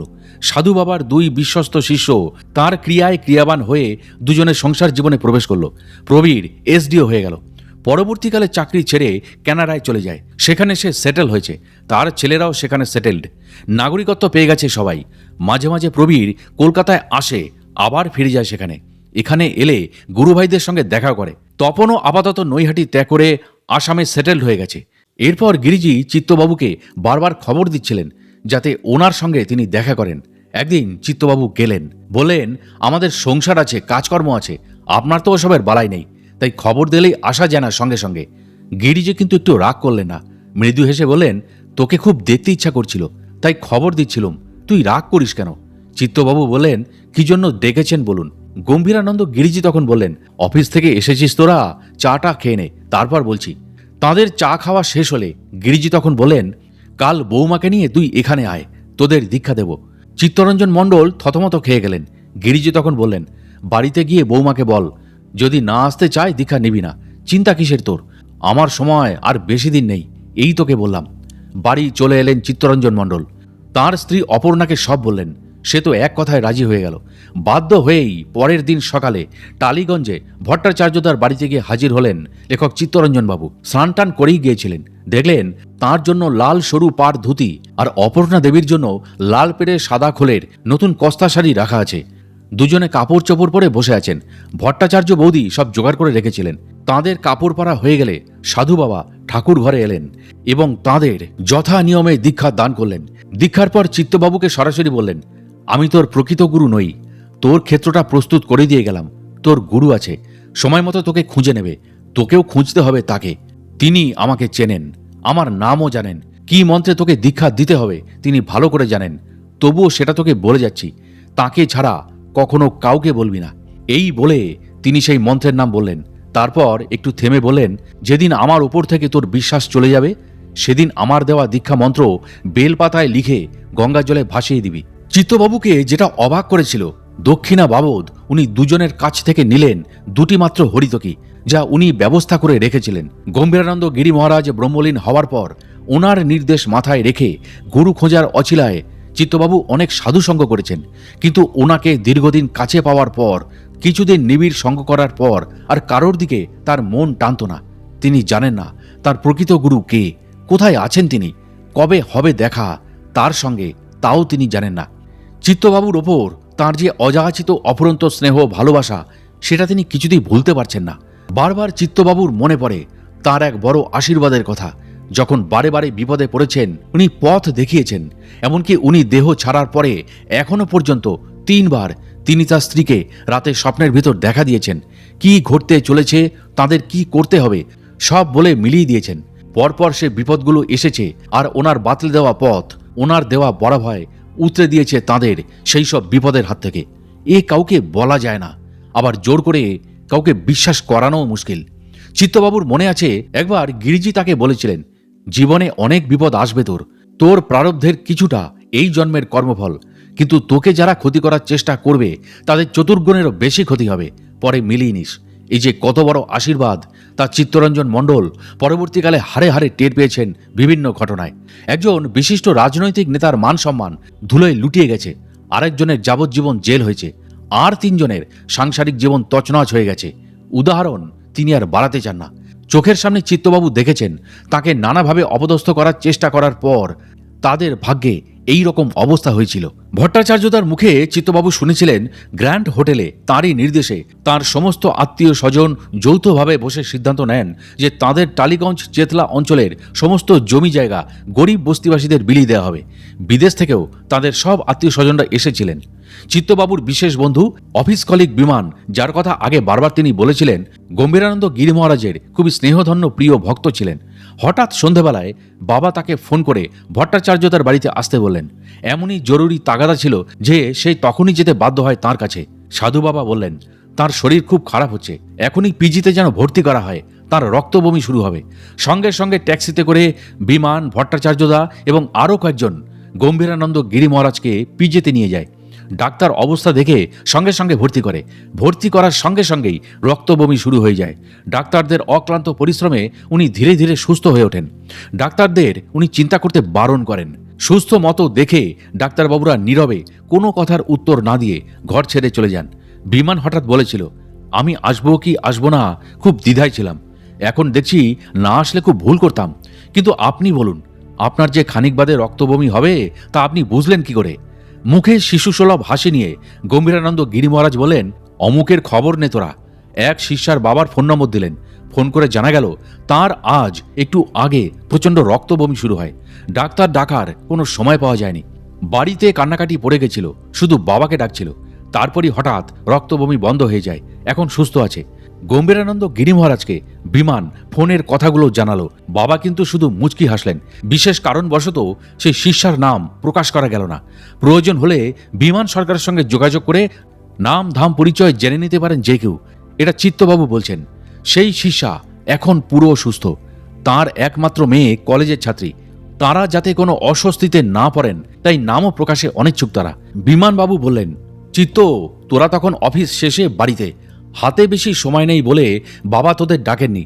কলকাতা বিশ্ববিদ্যালয় থেকে অঙ্কে এমএসসি করেছি। তোরা তো জানিস বিজ্ঞানের ছাত্র হয়ে কি করে এটা মানি, অথচ নিজের চোখে দেখা এবং ফোনে তার বাবার কথা শোনা, এটাকে কি করে অস্বীকার করি? একই সময়ে একজনের রক্তবমি হবে বলে পিজির মতো নামকরা হাসপাতালে ভর্তি, আর একজনের বিনা চিকিৎসায় বাবার নাম নিয়ে রক্ত বমি থেকে মুক্তি। পরদিন সকালে বাবা জোর করে হাসপাতাল থেকে ভট্টাচার্যদার বাড়িতে ফিরে আসলেন। ভট্টাচার্যদাই বললেন, ওই শিষ্যার কাতর ডাকে গম্ভীরানন্দ গিরি মহারাজ সাড়া দিয়ে তার রক্তবমি নিজে গ্রহণ করেন। সাধন ক্ষমতায় নিজে নিজে তারপর সুস্থ হয়ে ওঠেন। নিজের চোখে না দেখলে অন্য কেউ বললে এই ঘটনা কোনো বিজ্ঞানের ছাত্র বিশ্বাস করবে না কোনো দিন। এ আমি হলপ করে বলতে পারি। এবার মালদার কাহালা গ্রামের কিছু কথা বলা যাক। এখানে গম্ভীরানন্দ গিরি মহারাজের অবাধ যাতায়াত। প্রচুর শিষ্য ও শিষ্যা ভক্ত আছে এই অঞ্চলে। এখানে প্রায় সবাই ওনাকে শিবতুল্য বলে মনে করেন। প্রথমে এখানকার ওনার শিষ্য ডাক্তার উদয় মিশ্রের কথা বলা যাক। উনি হোমিওপ্যাথির চিকিৎসা করেন। কোনো এক সময় সাধু বাবা পাহাড় থেকে ঝলঝলিয়ায় আসেন, এক শিষ্যের বাড়িতে ওঠেন। খবর পেয়েই সবাই যে যার মতো দেখা করতে যায়। উদয়বাবু স্ত্রীও তাদের মধ্যে একজন। উদয়বাবুকে সঙ্গে যেতে বলায় তিনি বলেছিলেন আজ আর তার পক্ষে যাওয়া সম্ভব নয়। কারণ হিসাবে বলেন, তিনি হোমিওপ্যাথি বইয়ের একটা জটিল চ্যাপ্টার পড়াশোনা করছেন। এই রোগের একটা রোগী তার কাছে চিকিৎসা করাচ্ছে। স্ত্রীকে অন্যের সঙ্গে যেতে বললেন এবং বলে দিলেন, গুরুদেবকে জিজ্ঞাসা করো কেন আমি যেতে পারলাম না, কি পড়ছি জিজ্ঞাসা করে জেনে নিও। স্বামীর কথার কোনো জবাব না দিয়ে ভদ্রমহিলা গুরুদেবের কাছে গেলেন। দেখা হতে ভক্তিভরে প্রণাম করলেন। স্বামীর কথা জিজ্ঞাসা করাতে বিশেষ কাজে ব্যস্ততার কথা বললেন। গম্ভীরানন্দ গিরি মহারাজ হাসলেন, সেই মন ভোলানো হাসি। বললেন, ও তো হোমিওপ্যাথি বই পড়ছে, তোকে তো বলেছে মা আমাকে জিজ্ঞাসা করতে। ও এখন কি করছে তা যেন তোকে বলি। উদয় হোমিওপ্যাথি বইয়ের একটা জটিল অধ্যায় নিয়ে মেতে আছে। বইয়ের পৃষ্ঠা নম্বরও বলে দিলেন। তবে ওকে বলবি গুরুকে পরীক্ষা করতে নেই, ওতে ওর ক্ষতি হতে পারে। বাড়ি গিয়ে তোর স্বামীকে বলবি আমার কথা, আমি যা বললাম দেখবি সব মিলে গেছে। ভদ্রমহিলা বাড়ি এসে সাধু বাবার সব কথা বললেন। উদয়বাবু একেবারে স্তব্ধ হয়ে গেলেন। এ কি করে সম্ভব? এখানে আমি কি পড়ছি না পড়ছি উনি কি করে অনায়াসে সঠিকভাবে তা সব বলে দিলেন। শুধু তাই না, বইয়ের পৃষ্ঠা নম্বর পর্যন্ত সঠিক বললেন। তুমি সাবধান হও, আর কখনো গুরুকে পরীক্ষা করতে যেও না, তাতে আমাদের অমঙ্গল হয়ে যেতে পারে, বললেন তাঁর স্ত্রী। উদয়বাবুও তাঁর স্ত্রীর কাছে নিজের ভুল স্বীকার করলেন। তখনই উঠে জামা কাপড় পরে গুরুর কাছে গেলেন, কৃতকর্মের জন্য ক্ষমা চাইলেন। সাধু বাবা গম্ভীরানন্দ গিরি মহারাজ অপার স্নেহে উদয়বাবুকে বুকে টেনে নিলেন। বললেন, ছেলে ভুল করলে বাবাই তো ভুল ধরিয়ে সংশোধন করে দেয়, কোনো অভিশাপ দেয় না। এই হচ্ছেন স্বামী গম্ভীরানন্দ গিরি। ভক্ত শিষ্যদের জন্য অপার মায়া মমতা স্নেহ ভালোবাসা বই বেড়ান। একদিন উদয়বাবুর বাড়ির দরজায় সাধু বাবা বসে আছেন। উদয়বাবুর বাড়ি এমনই যে উঠোন থেকে সরাসরি শিব মন্দির দেখা যায়। শিব মন্দিরটা খুব কাছেই, উঠোন থেকে তার সবকিছু পরিষ্কারভাবেই দেখা যায়। সেদিন উদয়বাবু স্ত্রী রেকাবি করে ফল মূল মালা মিষ্টি নিয়ে শিব মন্দিরে পুজো দিতে যাচ্ছিলেন। হঠাৎ চোখ পড়ল বাবার দিকে। দেখে গিরিজি মহারাজ মুচকি হেসে তার দিকে তাকালেন। তিনি একটু এগিয়ে আবার বাবার দিকে তাকালেন। দেখতে পেলেন সেই উঠোনে তখন গম্ভীরানন্দ গিরি মহারাজ নেই, সেইখানে বসে আছেন তারা মা। উনি ঘুরে ফের দেখতে না দেখতেই দেখেন বাবা আবার তার আগের মতো জায়গায় বসেই মুচকি হাসছেন। আবার এগোলেন খানিকটা ভদ্রমহিলা। পিছন ফিরে দেখলেন বাবার বসা স্থানে শিব ঠাকুর স্বয়ং বসে আছেন। উনি বাবার কাছে ফিরে এলেন। বাবা বলেন, তুই ফিরে এলি কেন মা? যা পুজোটা দিয়ে আয়। নীরবে ভদ্রমহিলা শিব মন্দিরে চলে গেলেন। পিছন ফিরে বারবার তাকালেন, কিন্তু দেখলেন আর কোনো পরিবর্তন নেই। সেই গম্ভীরানন্দ গিরি মহারাজই একা বসে মুচকি মুচকি হাসছেন। এই ঘটনাটা উদয়বাবু স্ত্রী কাহালা গ্রামের মাস্টারমশাই অশ্বিনী কুমার সিনহার স্ত্রীকে বিশদভাবে বললেন। বৌদি বললেন, তুমি খুব ভাগ্যবতী দিদি, বাবাকে ওইরূপে দর্শন পেয়েছ। এবার আসা যাক বৌদির কথায়। স্বামী স্ত্রীর সংসারে ছেলে একটি, ছেলেটা বরাবরই বড় দুরন্ত, অশান্ত। বৌদি একদিন গম্ভীরানন্দ গিরি মহারাজকে বললেন, এই ছেলে তো আমায় জ্বালিয়ে মারছে, আপনি কিছু একটা ব্যবস্থা করুন বাবা। বাবা ছেলেকে ডেকে বললেন, এ তো হনুমান, ওর দাপট তো থাকবেই।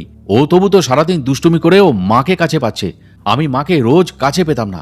জমিদার বাড়ির নিয়মকানুনের জ্বালায় মার কাছে ঘেঁষা খুবই দুরূহ ব্যাপার ছিল। আস্তে আস্তে দেখবি ও ঠিক হয়ে যাবে। এই ছেলেই ছোটবেলায় ভীষণ একদিন অসুখে পড়ল। তলপেটে অসহ্য ব্যথা, চিৎকার চেঁচামেচি কিছুতেই থামছে না। মালদা মেডিকেল কলেজের হাসপাতালে ভর্তি করানো হলো। সাধু বাবা কোথায় তখন কেউ জানে না। অশ্বিনীবাবু কলকাতায় বামাদার বাড়িতে যোগাযোগ করলেন। ছেলের এই করুণ অবস্থায় বাবার খোঁজ চাইলেন। বামাদাও তখন বাবার খবর জানেন না। তিনি যে কোথায় আছেন একমাত্র তিনিই জানেন।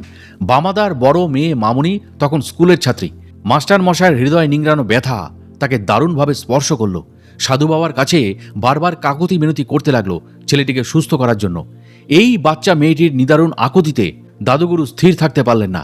সকালে ঘুম থেকে উঠে বালিশ তুলতে গিয়ে দেখলেন বালিশের তলায় বেলপাতা লেখা একটা চিরকুট। খালি পায়ে মৌনী অবস্থায় তার বাবা যেন এটাকে মালদায় মাস্টারমশাইয়ের কাছে পৌঁছে দেয়। তারা যেন এটাকে একটা কাগজে ভরে ছেলের মাথার নিচে রেখে দেয়। সঙ্গে সঙ্গে বামাদা মালদায় রওনা হলেন হাতে চিরকুটটা নিয়ে। মৌনী অবস্থায় খালি পায়ে এটাকে অশ্বিনীবাবুর হাতে তুলে দেয়। ছেলের মাথার নিচে হাসপাতালে এটাকে রাখা হয় সাধু বাবার নির্দেশ মতো। মালদার হাসপাতালে ছেলেকে রাখতে সাহস করলেন না তারা। ছেলেকে নিয়ে কলকাতায় আসলেন।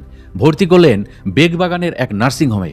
ধরা পড়ল অ্যাপেন্ডিসাইটিস, কিডনি ড্যামেজ এবং গল ব্লাডার স্টোন। ডাক্তারদের নির্দেশ মতো প্রথমে অ্যাপেন্ডিক্স অপারেশন করা হলো। বাদবাকি চিকিৎসা পরে হবে। অ্যাপেন্ডিক্সের যন্ত্রণা আগে কমুক, তারপরে অন্য ব্যবস্থা। স্বামী স্ত্রী একমাত্র ছেলের জন্য শুধুই গুরুদেবের কাছে নীরবে কাঁদছেন আর তার জন্য প্রাণ ভিক্ষা করছেন। নার্সিং হোমে এদিকে ছেলের বালিশের নিচে রাখা আছে সেই বেলপাতা। এইটুকুই ওদের শুধু ভরসা। ঘটনাটা ঘটল অপারেশনের দিন রাত্রে। ছেলের অপারেশন হয়ে গেছে। বিছানায় নিঝুম হয়ে শুয়ে আছে সে। রাতে ছেলেটা দেখল এক হাতে লাঠি ধরে সাধু বাবা ওর বিছানার কাছে এসেছেন। ওর মাথায় হাত বুলিয়ে দিচ্ছেন। যেই ওর হাত ধরতে গেলেন অমনি উনি জানলার কাছে সরে গিয়ে বললেন, তোর কোনো ভয় নেই, তুই ছোট দুটো কাগজ আর একটা কলম জোগাড় কর। এই বলে সাধু বাবা অর্থাৎ গম্ভীরানন্দ গিরি মহারাজ জানলা দিয়ে মিলিয়ে গেলেন। ছেলেটি তখন চিৎকার শুরু করে দিল। নার্সরা ভাবলো ভয় পেয়ে এরকম করছে। দেখলো ছেলেটির চোখ বড় বড় হয়ে গেছে। শুধু বলছে, এক্ষুনি আমাকে দুটো কাগজ আর একটা কলম দাও। নার্সরা যত বোঝায় যে নার্সিংহোমে এসব দেওয়ার নিয়ম নেই, ছেলেটি আরও জোরে জোরে বিকট চিৎকার করতে থাকে। ভয় পেয়ে ওকে শান্ত করার জন্য নার্সরা দুটো কাগজ আর একটা কলম দিয়ে গেল।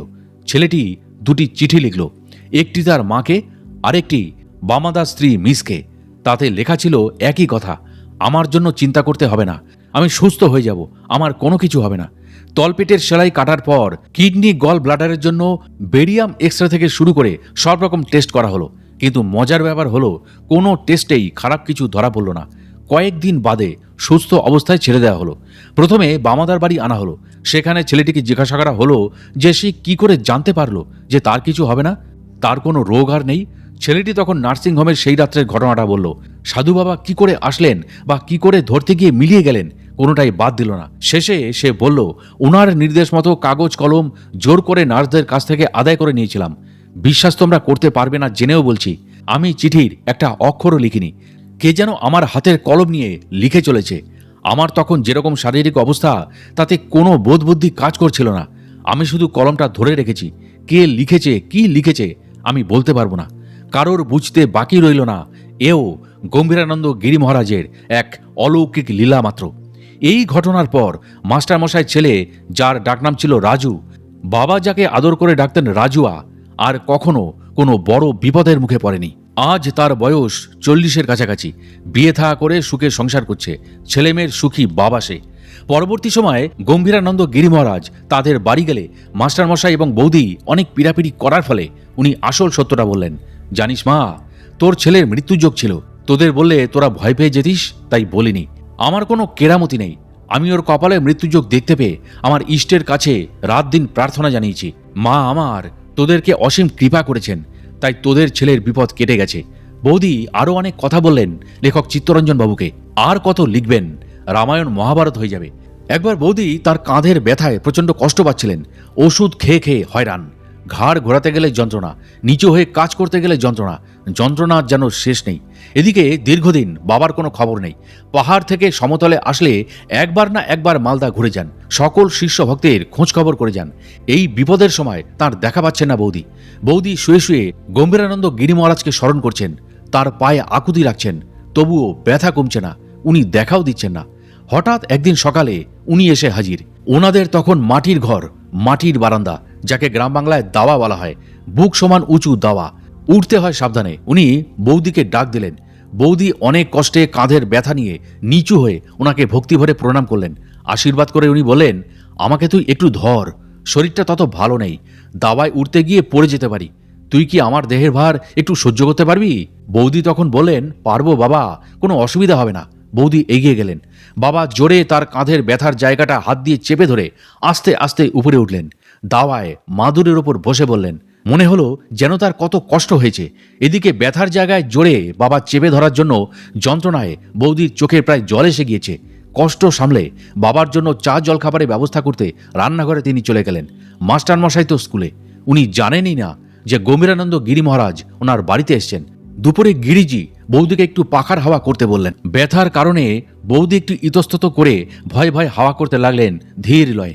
গম্ভীরানন্দ গিরি মহারাজ বললেন, তুই এরকম করছিস কেন মা, জোরে হাওয়া কর। বৌদি বাধ্য হয়ে জোরে হাওয়া করতে লাগলেন।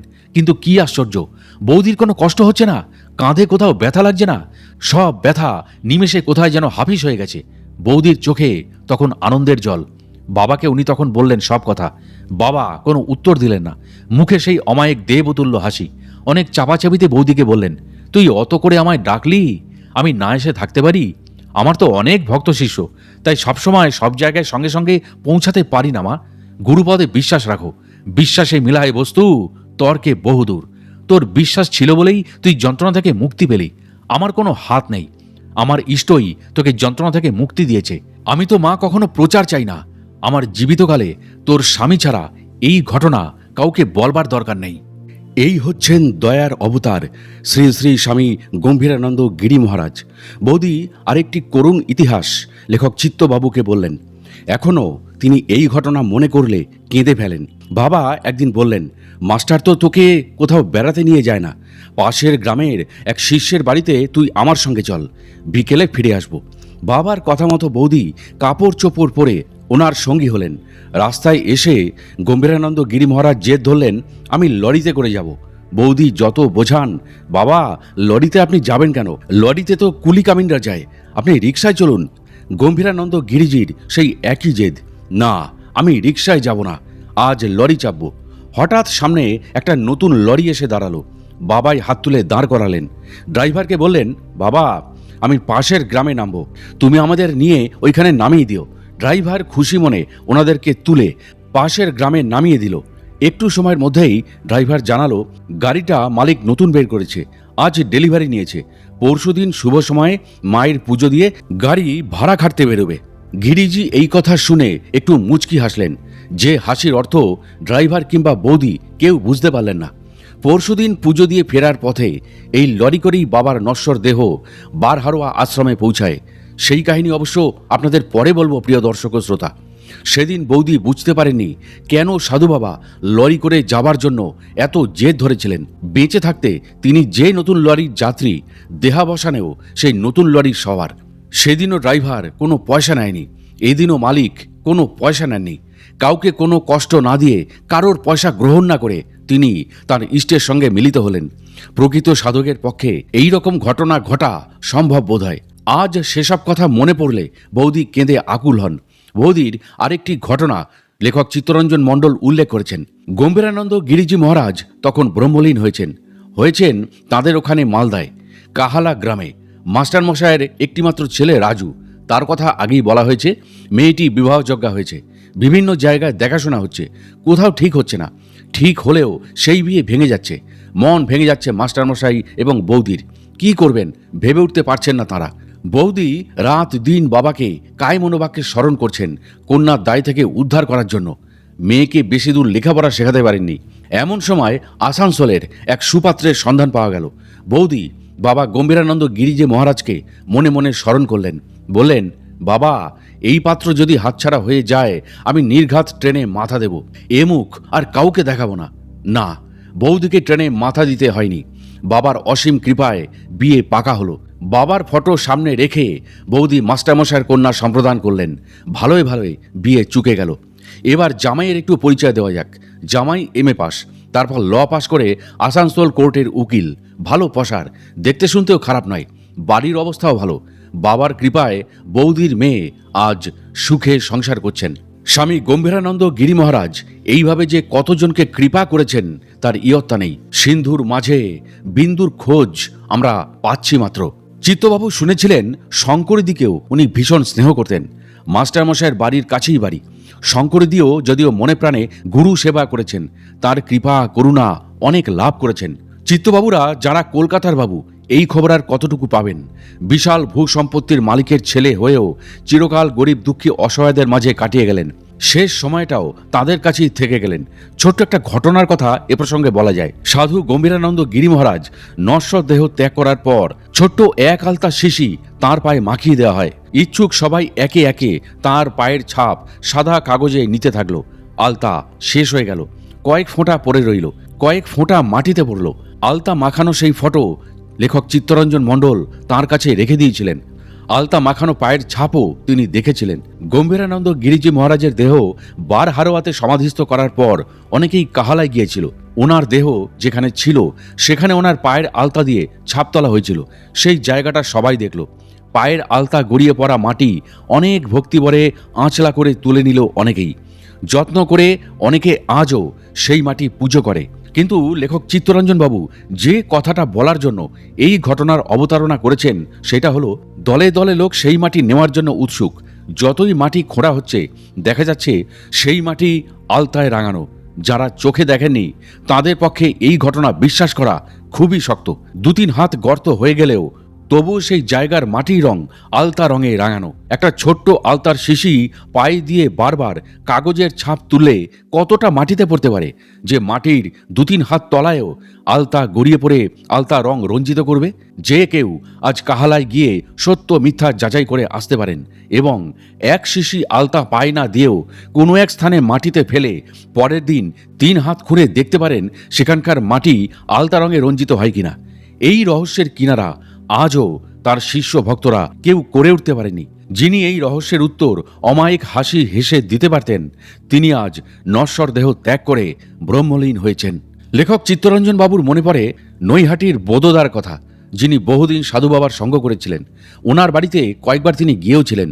ওনার মায়ের সঙ্গে অনেক কথাও বলেছিলেন চিত্তবাবু। মায়ের সেবার যাতে ত্রুটি না হয় সেই জন্য বোদদা বিয়ে থা করেননি। তারাপীঠে বাবার সঙ্গে বহুদিন কাটিয়েছেন। অনেক অনুরোধ করা সত্ত্বেও উনি সাধু বাবার অলৌকিক ক্ষমতার কথা বিন্দুমাত্র বলতে রাজি হননি চিত্তবাবুকে। বরং অনেকে নাম ঠিকানা দিয়েছেন যাদের সঙ্গে যোগাযোগ করলে চিত্তবাবু বাবার সম্বন্ধে অনেক কিছু জানতে পারবেন। বোদদা একদিন চিত্তবাবুকে বললেন, ওনার বাড়িতে বসে চা খেতে খেতে ওনার মায়ের সামনে সাধু বাবা প্রচণ্ড প্রচার বিমুখ ছিলেন। তিনি প্রচার পছন্দ করতেন না একদম। দ্বারকা নদীর চরে ওনার কত অলৌকিক কাণ্ডকারখানা আমি দেখেছি। নিঃসন্দেহে বলতে পারি ক্রিয়াযোগী হিসাবে তিনি সিদ্ধ। কিন্তু তাঁরই নিষেধ আছে বলেই কথাগুলো তোমায় বলতে পারলাম না।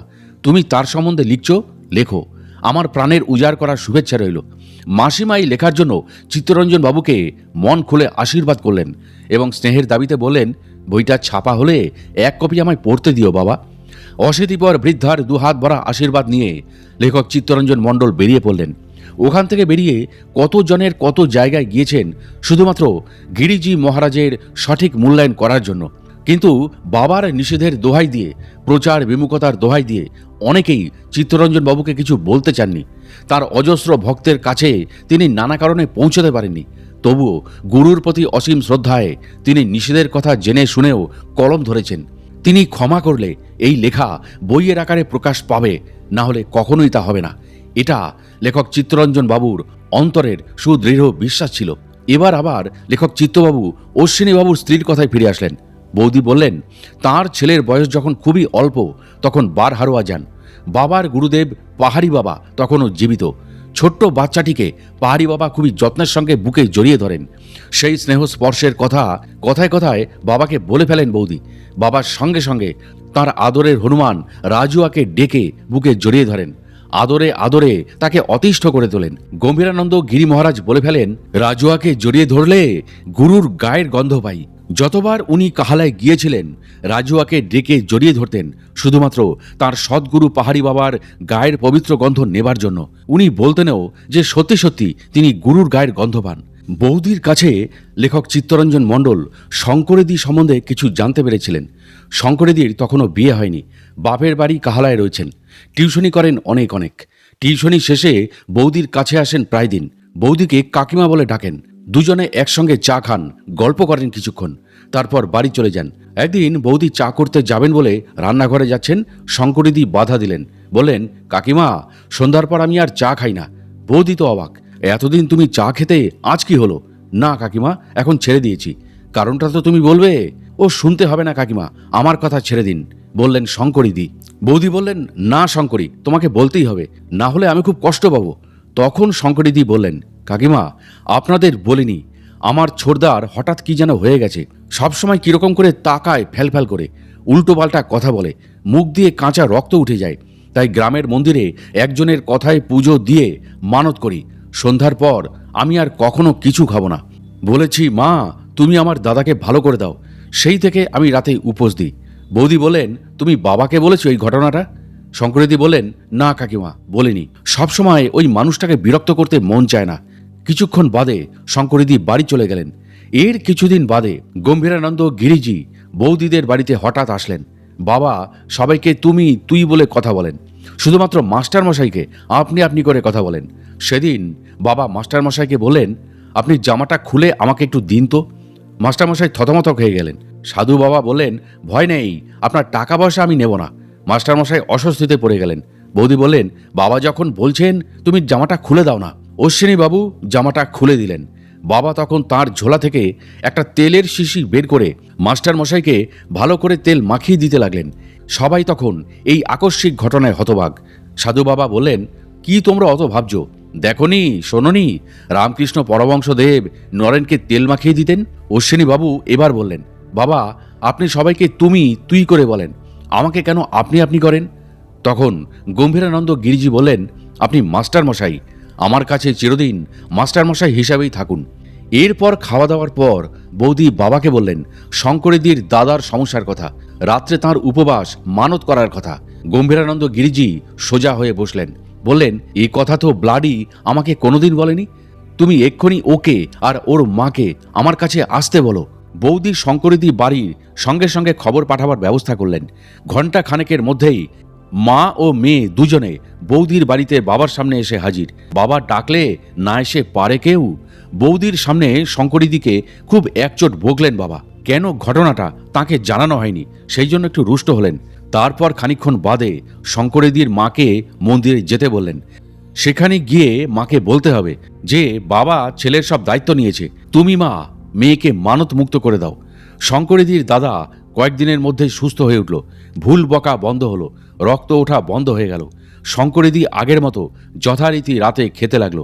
বাবার অসীম কৃপায় রক্ষা পেল শঙ্করিদির প্রাণের ছোড়দা। শঙ্করিদির কথা পুরোপুরি সকলের জানা উচিত। সব জায়গায় সব ভক্তরা না জানলেও গম্ভীরানন্দ গিরিজি মহারাজের শিষ্যদের সিংহভাগ অংশ তাকে চেনে ও জানে। গভীরভাবে তাকে পর্যবেক্ষণ না করলে, তার সাথে একান্তভাবে না মিশলে, ধর্ম আলোচনায় না বসলে কারোর বোঝার ক্ষমতা নেই সেই উচ্চ শিক্ষিতা এই ভদ্র মহিলার হৃদয়ের পবিত্রতা, মনের উদারতা কত উঁচু পর্যায়ের হতে পারে। তাই তো তার একমাত্র MA পাঠরতা মেয়ে ঝিলিক অনায়াসেই বলতে পারে, মা, তোমার বিয়ে না করে সন্ন্যাসিনী হওয়া উচিত ছিল। কর্মে কর্তব্যে অটল, অথচ হৃদয় বৃত্তিতে পুরোপুরি সন্ন্যাসিনী। গুরু ভাই বোনেরা তার এত আদরের যে তার বাড়িতে গেলে সেবার আতিশয্যে তাদের মন অনায়াসেই জয় করে নেয়। নিত্য গুরু পূজা, ঠাকুর সেবা করার পরেও মহা আনন্দে হাসি মুখে অতিথি সেবার জন্য উন্মুখ ব্যাকুল। তার আচার আচরণে কথাবার্তায় ত্রুটি খুঁজে পাওয়া মুশকিল। লেখক চিত্তরঞ্জন মণ্ডল এই দুর্লভ অভিজ্ঞতার শিকার। তাকে আগেও দেখেছেন কয়েকবার। মনে হয়েছে সাধারণ আটপৌরে এক অবিবাহিতা মেয়ে। অনেকের মতো সেও গম্ভীরানন্দ গিরি মহারাজের একান্ত ভক্ত। বয়সে অবশ্য চিত্তবাবুর চেয়ে কমপক্ষে 16-17 বছরের ছোট। সেই জন্য সমবয়সী গুরু ভাই বোন ছাড়া কারোর প্রতি চিত্তবাবুর বিশেষ লক্ষ্য ছিল না। কখনো গায়ে পড়ে আলাপ করার চেষ্টাও তিনি করেননি। শুধু জানতেন বাবা তাকে অত্যাধিক স্নেহ করেন, সেই সুবাদে শুধু মুখ চেনা, কখনো দু একটা কথা বলা। তাছাড়া চিত্তবাবু তো গম্ভীরানন্দ গিরি মহারাজের শিষ্য ছিলেন না, ভক্ত মাত্র। দীক্ষা নেন অনেক পরে। দীক্ষা নেওয়ার কিছুদিনের মধ্যেই গম্ভীরানন্দ গিরিজি ইহলীলা সংবরণ করেন। দীক্ষা নেওয়ার পর শঙ্করদীর সাথে লেখক চিত্তরঞ্জন মণ্ডলের আর কোনো যোগাযোগ ছিল না। দেখা হলো 26 বছর পর, কাকতালীয়ভাবে। চিত্তবাবুর চেনা জানা এবং বারোহারোয়া আশ্রমের সকলের কাছেই শঙ্করদীর কথা তিনি শুনতেন তাঁর গুরু ভক্তির কথা। শুনে শুনে তাঁর প্রতি চিত্তবাবুর স্নেহ, মায়া, মমতা একটা বিশেষ জায়গা করে নিয়েছিল। দেখা করতে চান, দেখতে চান, তার সাথে কথা বলতে চান, অথচ কোনো সুযোগ পাচ্ছেন না চিত্তবাবু।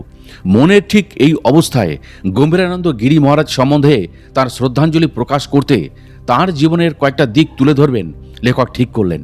কলেজ স্ট্রিটে তখন চিত্তরঞ্জন মণ্ডলের কয়েকটা গল্প উপন্যাসের বই বেরিয়ে গেছে। সেই সাহসে কলকাতার গুরু ভাই বোনদের চিত্তবাবু বললেন যে ওনার সম্বন্ধে একটা বই লিখতে চান। প্রবল উৎসাহে তারা চিত্তরঞ্জন মণ্ডলকে তথ্য দিয়ে সাহায্য করার কথা বলল। সেখানে শঙ্করীদের নাম বিশেষভাবে উল্লেখিত হলো।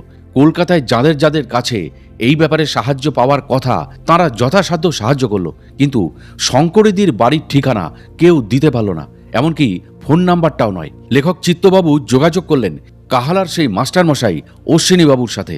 তাঁর স্ত্রী তাকে শঙ্করীদের ফোন নাম্বারটা দিলেন। তিনি জানালেন শঙ্করীদি কাহালায় আর থাকেন না, বিয়ে হওয়ার পর বাণী টঙ্গায় থাকেন।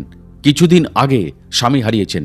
খবরটা শুনে চিত্তবাবু মনে খুব দুঃখ পেলেন, বুকটা চিনচিন করে উঠল। ফোন নাম্বার পেয়েও 3-4 দিন ফোন করতে পারেননি। ভেবে ঠিক করতে পারেননি চিত্তবাবু এমন মানসিক অবস্থায় শঙ্করীদিকে ফোন করা ঠিক হবে কিনা। দোনমনো করছিলেন তিনি। অথচ মজার ব্যাপার, যেদিন বৌদি তাকে ফোন নাম্বারটা দিলেন সেই দিন রাতে গম্ভীরানন্দ গিরি মহারাজ লেখক চিত্তরঞ্জন মণ্ডলকে স্বপ্নে দেখা দিলেন। লেখক চিত্তরঞ্জন মণ্ডল আগের মতোই বিটকেল সব প্রশ্ন করতেন। গিরিজি সেই আগের মতোই দেবতুল্য হাসি দিয়ে উত্তর দিলেন। বই লেখার কথা বললেন, কোনো উত্তর নেই, কিন্তু মুখে গিরিজির সেই ভুবন ভোলানো হাসি। তারপর হঠাৎ করেই চিত্তবাবুর ঘুম ভেঙে যায়।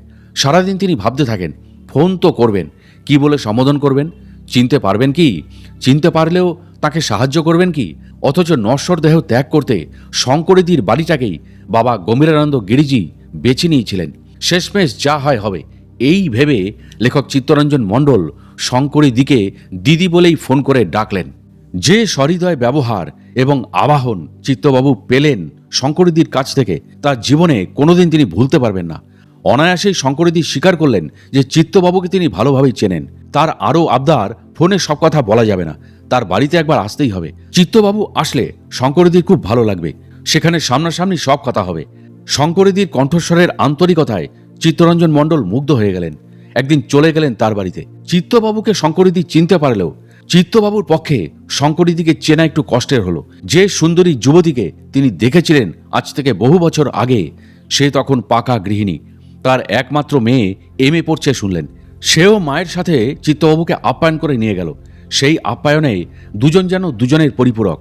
লোকে বলে ঝিলিক নাকি তার বাবার চোখ নাক মুখের গড়ন পেয়েছে। গায়ের রঙও খুব ফর্সা, দেখতেও খুবই সুন্দরী। মা মেয়ের যত্নে কোথা থেকে যে সময় কেটে যাচ্ছে চিত্তবাবুর তিনি বুঝতে পারছিলেন না। তারই মধ্যে মাঝে মাঝে সাধু বাবার কথা। স্নান করে খেয়ে দিয়ে তিনজনের শুরু হলো গম্ভীরানন্দ গিরি মহারাজকে নিয়ে নানা গল্প কথা। তিনজন বলা ভুল, ঝিলিক শ্রোতা মাত্র, কারণ তার জন্মের আগে সাধু বাবা দেহত্যাগ করেছেন। জন্মের আগেই বা বলবেন কেন? শঙ্করীদির বিয়ের আগে সাধু বাবা ইহলোকের মায়া ত্যাগ করে ব্রহ্মলীন হন। যাই হোক, কথায় কথায় শঙ্করীদি অকপটে স্বীকার করে বললেন, চিত্তদা, আমি আপনার কথা বাবার মুখে বহুবার বহুভাবে শুনেছি। আপনাকে আমার বাড়িতে দেখতে পাবো স্বপ্নেও ভাবিনি। গতকাল স্বপ্নে বাবা এসে আমাকে বললেন, ব্লাডি, কাল তোর কাছে তোর চিত্তদা আসছে, মিলিয়ে নিস। আমার কি যে ভালো লাগছে আজ। চিত্তবাবু বলেন, আমি তো আমার স্বার্থের জন্য এসেছি। তখন শঙ্করীদি বলেন, কিসের স্বার্থ? গুরুর প্রতি শ্রদ্ধা জানানো কি অপরাধ? না, কখনোই তা হতে পারে না। স্বার্থের তো কোনো কথাই উঠতে পারে না। আপনি তাড়াতাড়ি লেখা শেষ করুন, বইটা প্রকাশ করার ব্যবস্থা করুন। চিত্তবাবু বললেন, কিন্তু আমি তো জানি বাবা আপনাকে দারুণ স্নেহ করতেন, এমনকি মৃত্যুর সময়টা আপনাদের বাড়িতে কাটিয়েছেন। আপনাদের বাড়িতে থেকেই তিনি ব্রহ্মলীন হয়েছেন। শঙ্করীদি বলেন, তা সত্যি, সেটাই আমাদের পরম সৌভাগ্য। আপনাদের বাড়ির কথা খুব জানতে ইচ্ছা করে, যদি আপত্তি না থাকে তো বলুন। শঙ্করীদি বলেন, না না, আপত্তি থাকবে কেন? জানেন, আমরা খুব গরিব ছিলাম। বাবা প্রাইমারি স্কুলের শিক্ষক, আমার 2 দাদা আছেন, সব মিলিয়ে বেশ বড় সংসার, মাটির বাড়ি, কোনো রকমে দিন চলে। মা ছিলেন খুব ভক্তিমতী, দেবদ্বিজে অটল ভক্তি, তবু আমাদের কষ্ট যায় না। দাদারা কেউ চাকরি পাননি, আমিও না। সেই অবস্থায় বাবা অকস্মাৎ মারা গেলেন। আমরা পড়লাম অথই জলে। চিত্তবাবু জিজ্ঞাসা করলেন, সাধু বাবা কিছু করলেন না? শঙ্করীদি বলেন, তখন তার দেখা পাইনি, আমরা তখন টিউশনি করে সংসার চালাই। চিত্তবাবু বললেন, জমি জায়গা ছিল না? শঙ্করীদি বলেন, বিশেষ কিছু বলার মতো নয়। একদিন আমি আর মা দেখলাম আমাদের বাড়ির উঠোনে যে পেয়ারা গাছটা আছে তার মাঝখানে একটা গোল আলোর বলয় ঘোরাফেরা করছে। আমি ভাবলাম বোধহয় অন্য কিছুর আলো পড়ছে। আমরা দুজনে আস্তে আস্তে নিচে নেমে পেয়ারা গাছের কাছে গেলাম। দেখলাম সেটা সত্যি আলোর বলয়। দিনের বেলা বলে ভয় পেলাম না, আবার রহস্যভেদও করতে পারলাম না। কিছুক্ষণ বাদে আলোটা আপনা আপনি মিলিয়ে গেল। ঘণ্টাখানেক বাদে এক সাধু বাবার প্রবেশ আমাদের বাড়িতে। আগেই বলেছি, আমরা গরিব হলেও মা খুব ভক্তিপরায়ণা। যত্ন করে সাধু বাবাকে বসতে দিলেন। জল খেতে চাইলে মা জল আর কয়েকটা বাতাসা দিলেন। এই সাধু বাবাই শ্রী শ্রী গম্ভীরানন্দ গিরি মহারাজ। পরে ওনার কথা জেনেছিলাম। মা জিজ্ঞাসা করলেন, আপনি আসবেন বলেই কি একটু আগে আমরা মা মেয়ে দুজনে পেয়ারা গাছে আলোর বলা দেখলাম? উনি হাসতে হাসতে বললেন, ওসব কিছু না। কি দেখতে কি দেখেছো তোমরা, ওসব কথা ছেড়ে দাও। এইভাবেই ওনার সাথে পরিচয়। তারপর কাহালা গ্রামে সকলের সঙ্গে একাত্ম হয়ে যাবার চেষ্টা করলেন। চিত্তবাবু শঙ্করীদিকে জিজ্ঞাসা করলেন, কিন্তু আপনার অকাল বৈধব্যের ব্যাপারে উনি আগাম কিছু বলেননি? কোনো প্রতিকারের ব্যবস্থা করেনি? একটু থমকে গেল শঙ্করীদি। এটা তার বড় বেদনার জায়গা। নিজেকে সামলে বলল, গ্রামের সবাই বলাবলি করত, কাহালায় আসলে আমাদের বাড়ি কমসে কম 1 রাত কাটিয়ে যেতেন উনি, অথচ আমাদের কিছু হলো না। যে গরিব সেই গরিব। ভাইদের বা আমার কোনো চাকরি হলো না, ভাঙা মাটির বাড়ি ভরসা, কোনো রকমে দিন গুজরান করা। সাধু বাবাকে একদিন গ্রামের লোকেদের বলা কথাগুলি শোনালাম। উনি বললেন, যা খুশি ওরা বলুক, তোরা কেউ কান দিবি না, বুঝবি আমার দেহ ছাড়ার পর। আমার তিরোধানের 5 বছরের মধ্যে দেখবি তোর 2 দাদার চাকরি হয়ে গেছে, মাটির বাড়ি বদলে এখানে বিশাল প্রাসাদপম বাড়ি হয়েছে। মা জিজ্ঞাসা করলেন, বাবা আমার শঙ্করীর কি হবে? তিনি বললেন, যা ভবিতব্য তাই হবে, অন্ধকার কেটে আলোর মুখ দেখবে। মা বললেন, বাবা হেয়ালি বাদ দিন, আপনি ওর ভবিষ্যৎটা বলুন, না হলে আমি স্বস্তি পাবো না। ঝাঁকি উঠলেন আমার মা। গম্ভীরানন্দ গিরি মহারাজ মৃদু হেসে বললেন, প্রারব্ধ এড়ানো যায় না। ওর খুব সুপাত্রের সাথেই বিয়ে হবে, ভালো ঘরেই বিয়ে হবে, কাছাকাছি বিয়ে হবে। পাত্র দেখতে যেমন সুপুরুষ, তেমনি শিক্ষিত, তেমনি অবস্থাপন্ন। ওর কপালে অভাব বলে কিছু থাকবে না। কিন্তু কিন্তু কি বাবা? গিরি মহারাজ বললেন, ওর বৈধব্য যোগ রয়েছে। ওদের সন্তান যখন কলেজে পড়বে তখন ওর স্বামী মারা যাবে। স্বামী মারা গেলেও কখনো অর্থাভাব হবে না। স্বামী হারানোর কষ্ট ছাড়া আর কোনো কষ্ট থাকবে না। লেখক চিত্তবাবু বাক্যহারা হয়ে গেলেন। ঘটনাটা যে অক্ষরে অক্ষরে সত্যি তা তো চোখের সামনে দেখলেন। ঝিলিক এখন MA প্রথম বর্ষে পড়ছে। গত বছর ওর বাবাকে হারিয়েছে। আজ আর কোনো অর্থের কষ্ট নেই। ভালো ব্যবসা আছে, সুন্দর বাড়িঘর, পরিষ্কার পরিচ্ছন্ন, দেখলে মন আনন্দে ভরে যায়। গম্ভীরানন্দ গিরি মহারাজের আশীর্বাদে এ যেন আনন্দ নিকেতন। চিত্তবাবু শঙ্করীদিকে জিজ্ঞাসা করলেন, কাহালা মানে আপনার বাপের বাড়ি এখান থেকে কত দূর? শঙ্করীদি বললেন, বাসে মাত্র ঘণ্টাখানেকের বা 1.25 ঘন্টার পথ। চলুন, কাল আপনাকে কাহালায় নিয়ে যাব। সেখানে দেখবেন দাদাদের এখন বিশাল চোখ ধাঁধানো বাড়ি। 2 দাদাই ভালো চাকরি করছেন। যেখানে বাবা দেহ ছাড়েন সেটাও নিজের চোখে দেখবেন। কাহালায় বাবাকে নিয়ে অনেক স্মৃতি আপনার লেখা সমৃদ্ধ করবে। হেসে ফেললেন লেখক চিত্তরঞ্জন মণ্ডল। বিনয়ের সঙ্গে বললেন, আপনার চোখ দিয়েই বাবাকে দেখতে চাই। শঙ্করীদি বললেন, আমার পোড়া চোখ দিয়ে কি আর আপনি উপলব্ধি করবেন? অলৌকিক ঘটনাগুলো আমার চোখের সামনে যেভাবে ঘটেছে তা কাউকে বললে উপহাস জুটবে, অথচ নিজের চোখকে কি করে অবিশ্বাস করব দাদা? লেখক চিত্তরঞ্জন বাবু বললেন, কে কি বলল বয়ে গেল, কারো মনতুষ্টি করার জন্য আমি লিখছি না। এক মহা সাধকের জীবন লীলার সামান্য ঝলক যা দেখেছিলাম বা অন্যরা দেখেছে, সেইটুকু নিয়েই আমার শ্রদ্ধার মালা গাঁথতে চাই। আপনি কিছু লুকোবেন না, আমাকে বলুন। শঙ্করদি তখন বললেন, সব তো মনে নেই দাদা, কেউ যে ওনাকে নিয়ে লিখবে ভাবিও নি কোনোদিন। এখন যা মনে পড়ছে বলছি, পরে মনে পড়লে আবার বলবো। আপনি মাসখানেক আমার কাছে থাকুন, বৌদিকে আসতে বলুন। আমার কাছে আপনাদের কোনো কষ্ট হবে না, কোনো অযত্ন হবে না। চিত্তবাবু হেসে ফেললেন, মনে মনে বললেন, রতনে রতন চেনে। সাধু বাবা ঠিক রতনটিকে চিনে বের করেছিলেন। এখন তিনি দেখছেন গুরু ভাই বোনরা যা বলে শঙ্করদি তার 1000 গুণ উপরে। অন্তরঙ্গভাবে না মিশলে অন্তরের পরিচয় তো মেলে না। সাধু গম্ভীরানন্দ গিরিজি মহারাজের কাছে লেখক চিত্তরঞ্জন মণ্ডল মিনতি জানালেন, তার অমূল্য রত্নটি যেন চির সুখী হয়। মুখে তিনি বললেন, উপায় থাকলে সে সঙ্গেই আসতো, আপনাকে কষ্ট করে বলতে হতো না। পারেন তো আমাদের বাড়িতে গিয়ে তাকে নিয়ে আসুন, নিশ্চিন্তে এখানে কিছুদিন কাটিয়ে যাই। হেসে ফেলল শঙ্করদিও, বলল, যদি কোনোদিন কলকাতার দিকে যাই আপনার বাড়ি যাব, তখন পারি তো বৌদিকে নিয়ে আসবো। চিত্তরঞ্জন বাবু বললেন, ঠিক আছে, এখন সাধু বাবার কথা হোক। শঙ্করদি তখন শুরু করলেন গম্ভীরানন্দ গিরিজি মহারাজের তাঁর দেখা অলৌকিক ঘটনাগুলি। খানপুর গ্রামে আমার মামার বাড়ি। মামার বাড়ির পাশে একটি খুব ভালো বাড়ি আছে। ভদ্রলোক লন্ডনে থাকেন, ভালো চাকরি করেন সেখানে। ছুটি নিয়ে মাঝে মাঝে স্ত্রীর কাছে দেশের বাড়িতে আসেন। সাধু বাবাকে নিয়ে মা আমি দুজনে মামার বাড়িতে গেলাম একবার। ওই ভদ্রলোকের বাড়িতে আমরা বেড়াতে গেলাম। আমরা যখন গেলাম তখন ওই ভদ্রমহিলা স্নান করে ধোপদুরস্ত শাড়ি জামা পরে সুন্দর করে সময় নিয়ে সিঁদুর পরছিলেন। সাধু বাবা তড়িঘড়ি মামার বাড়ি ফিরে আসলেন। ওখানে এক দণ্ড থাকতে চাইলেন না। আমরা কারণ জিজ্ঞাসা করাতে উনি চোখে জল এনে ফেললেন। ভুলে গেলেন যে সন্ন্যাসীর কান্না শোভা পায় না। একটু সামলে নিয়ে বলেন, একটু বাদে একটা টেলিগ্রাম আসবে, তাতে ওই মায়ের স্বামীর মৃত্যুর খবর থাকবে। খানিক বাদে যার সিঁথির সিঁদুর চিরদিনের জন্য মুছে যাবে, তার যত্ন করে সিঁদুর পরা দেখে আমি নিজেকে ঠিক রাখতে পারিনি। আমরা সমস্বরে বললাম, এ আপনি কি বলছেন বাবা? তিনি বললেন, যা দেখছি তাই বললাম। ওই আয়নাতে ওই মেয়েটির বৈধব্য বেশ দেখলাম। কিছুক্ষণ বাদে ওই বাড়ি থেকে কান্নার রোল ভেসে আসলো। আমরা ছুটে গেলাম, জানতে পারলাম তখনই লন্ডন থেকে একটা টেলিগ্রাম এসেছে যে ভদ্রলোক লন্ডনে মারা গেছেন। অনেক সান্ত্বনা দিয়ে ঘরে ফিরে দেখি বাবা শোক ও মগ্ন হয়ে শুয়ে আছেন। আমি বললাম, এ তো তাজ্জব ব্যাপার। তাজ্জব বলে তাজ্জব, কোথায় লন্ডন আর কোথায় মালদার খানপুর। বাবা যে কি ক্ষমতা বলে বললেন আমরা ভেবেই পাই না। প্রকৃত উচ্চস্তরের সাধকদের পক্ষেই বোধহয় এইভাবে বলা সম্ভব। একবার বাবা অনেকদিন বাদে কাহালাতে আমাদের বাড়িতে এসেছেন। আমার এক জ্যাঠতুতো দাদা পুলিশে ভালো চাকরি করেন, কলকাতাতে পোস্টিং। ছুটি নিয়ে বাড়িতে এসেছেন, মাসখানেকের ছুটি। দীর্ঘদিন বাদে বাড়ি এসেছেন। বাড়িতে আনন্দের হাট বসেছে। একদিন বাবার সঙ্গে দেখা করতে এলেন। অনেক গল্প করে উনি বাড়ি ফিরে গেলেন। দাদা চলে যাওয়ার পর আমরা বাবার ভাবান্তর লক্ষ্য করলাম। বাবা হঠাৎ গম্ভীর হয়ে গেছেন। আমরা একটু অবাক হলাম। দাদার সাথে হেসে হেসে কত তত্ত্ব কথা আলোচনা করলেন, কিন্তু দাদা চলে যাবার পর মুখ এত গম্ভীর কেন বাবার? আমি জিজ্ঞাসা করলাম, বাবা দাদাকে কেমন লাগলো? বাবা মৃদু অথচ স্পষ্ট স্বরে বললেন, ভালো তো লাগলো ব্লাডি, কিন্তু 15 দিনের মধ্যে ওর মৃত্যু হবে, এটাই ওর নিয়তি। কথাগুলো বলেই খুব দুঃখ প্রকাশ করলেন এবং ওদের বাড়ির কাউকে জানাতে নিষেধ করলেন। শুধু জানলাম আমাদের বাড়ির কজন। এরপর গম্ভীরানন্দ গিরি মহারাজ চলে গেলেন পাহাড়ে। আমাদের কথাগুলো আর খেয়াল নেই। আমার পুলিশ দাদা হঠাৎ মারা গেলেন। আমাদের তখন বাবার ভবিষ্যৎ বাণীর কথা মনে পড়ল। ঠিক 15 দিনের মধ্যেই দাদা পৃথিবীর মায়া ত্যাগ করলেন।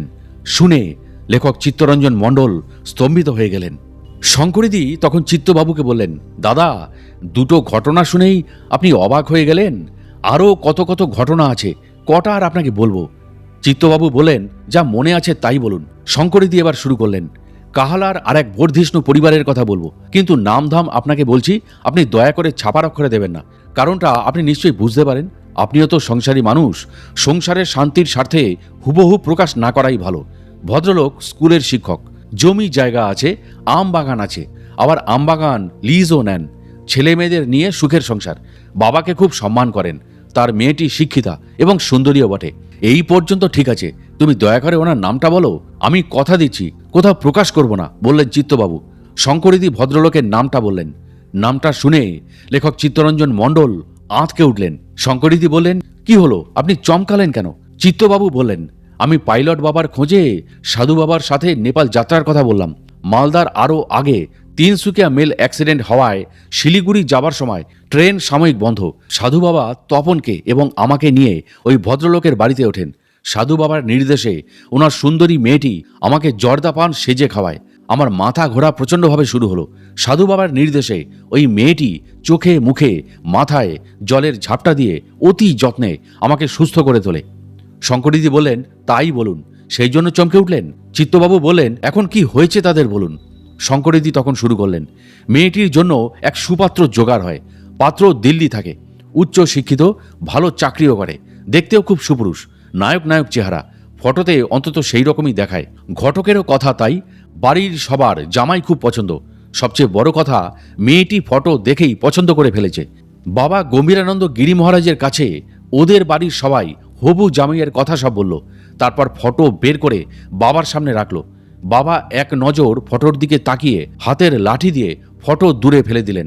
আমরা সবাই অস্বস্তিতে পড়ে গেলাম। ভদ্রলোক হতভম্ব হয়ে গেলেন, বললেন, বাবা ফটোটা এভাবে আপনি ফেলে দিলেন কেন? তখন গিরিজি বললেন, দেব না, ওর বিয়ের পরেই ওর জলে ডুবে মৃত্যু যোগ আছে। তুমি খবরদার মেয়েটির সঙ্গে ওর বিয়ে দিও না, মেয়েটিকে বিধবা করো না। ওনারা অসন্তুষ্ট হয়ে নিজেদের বাড়ি ফিরে গেলেন। বোঝা গেল ওনারা খুবই রেগে গেছেন।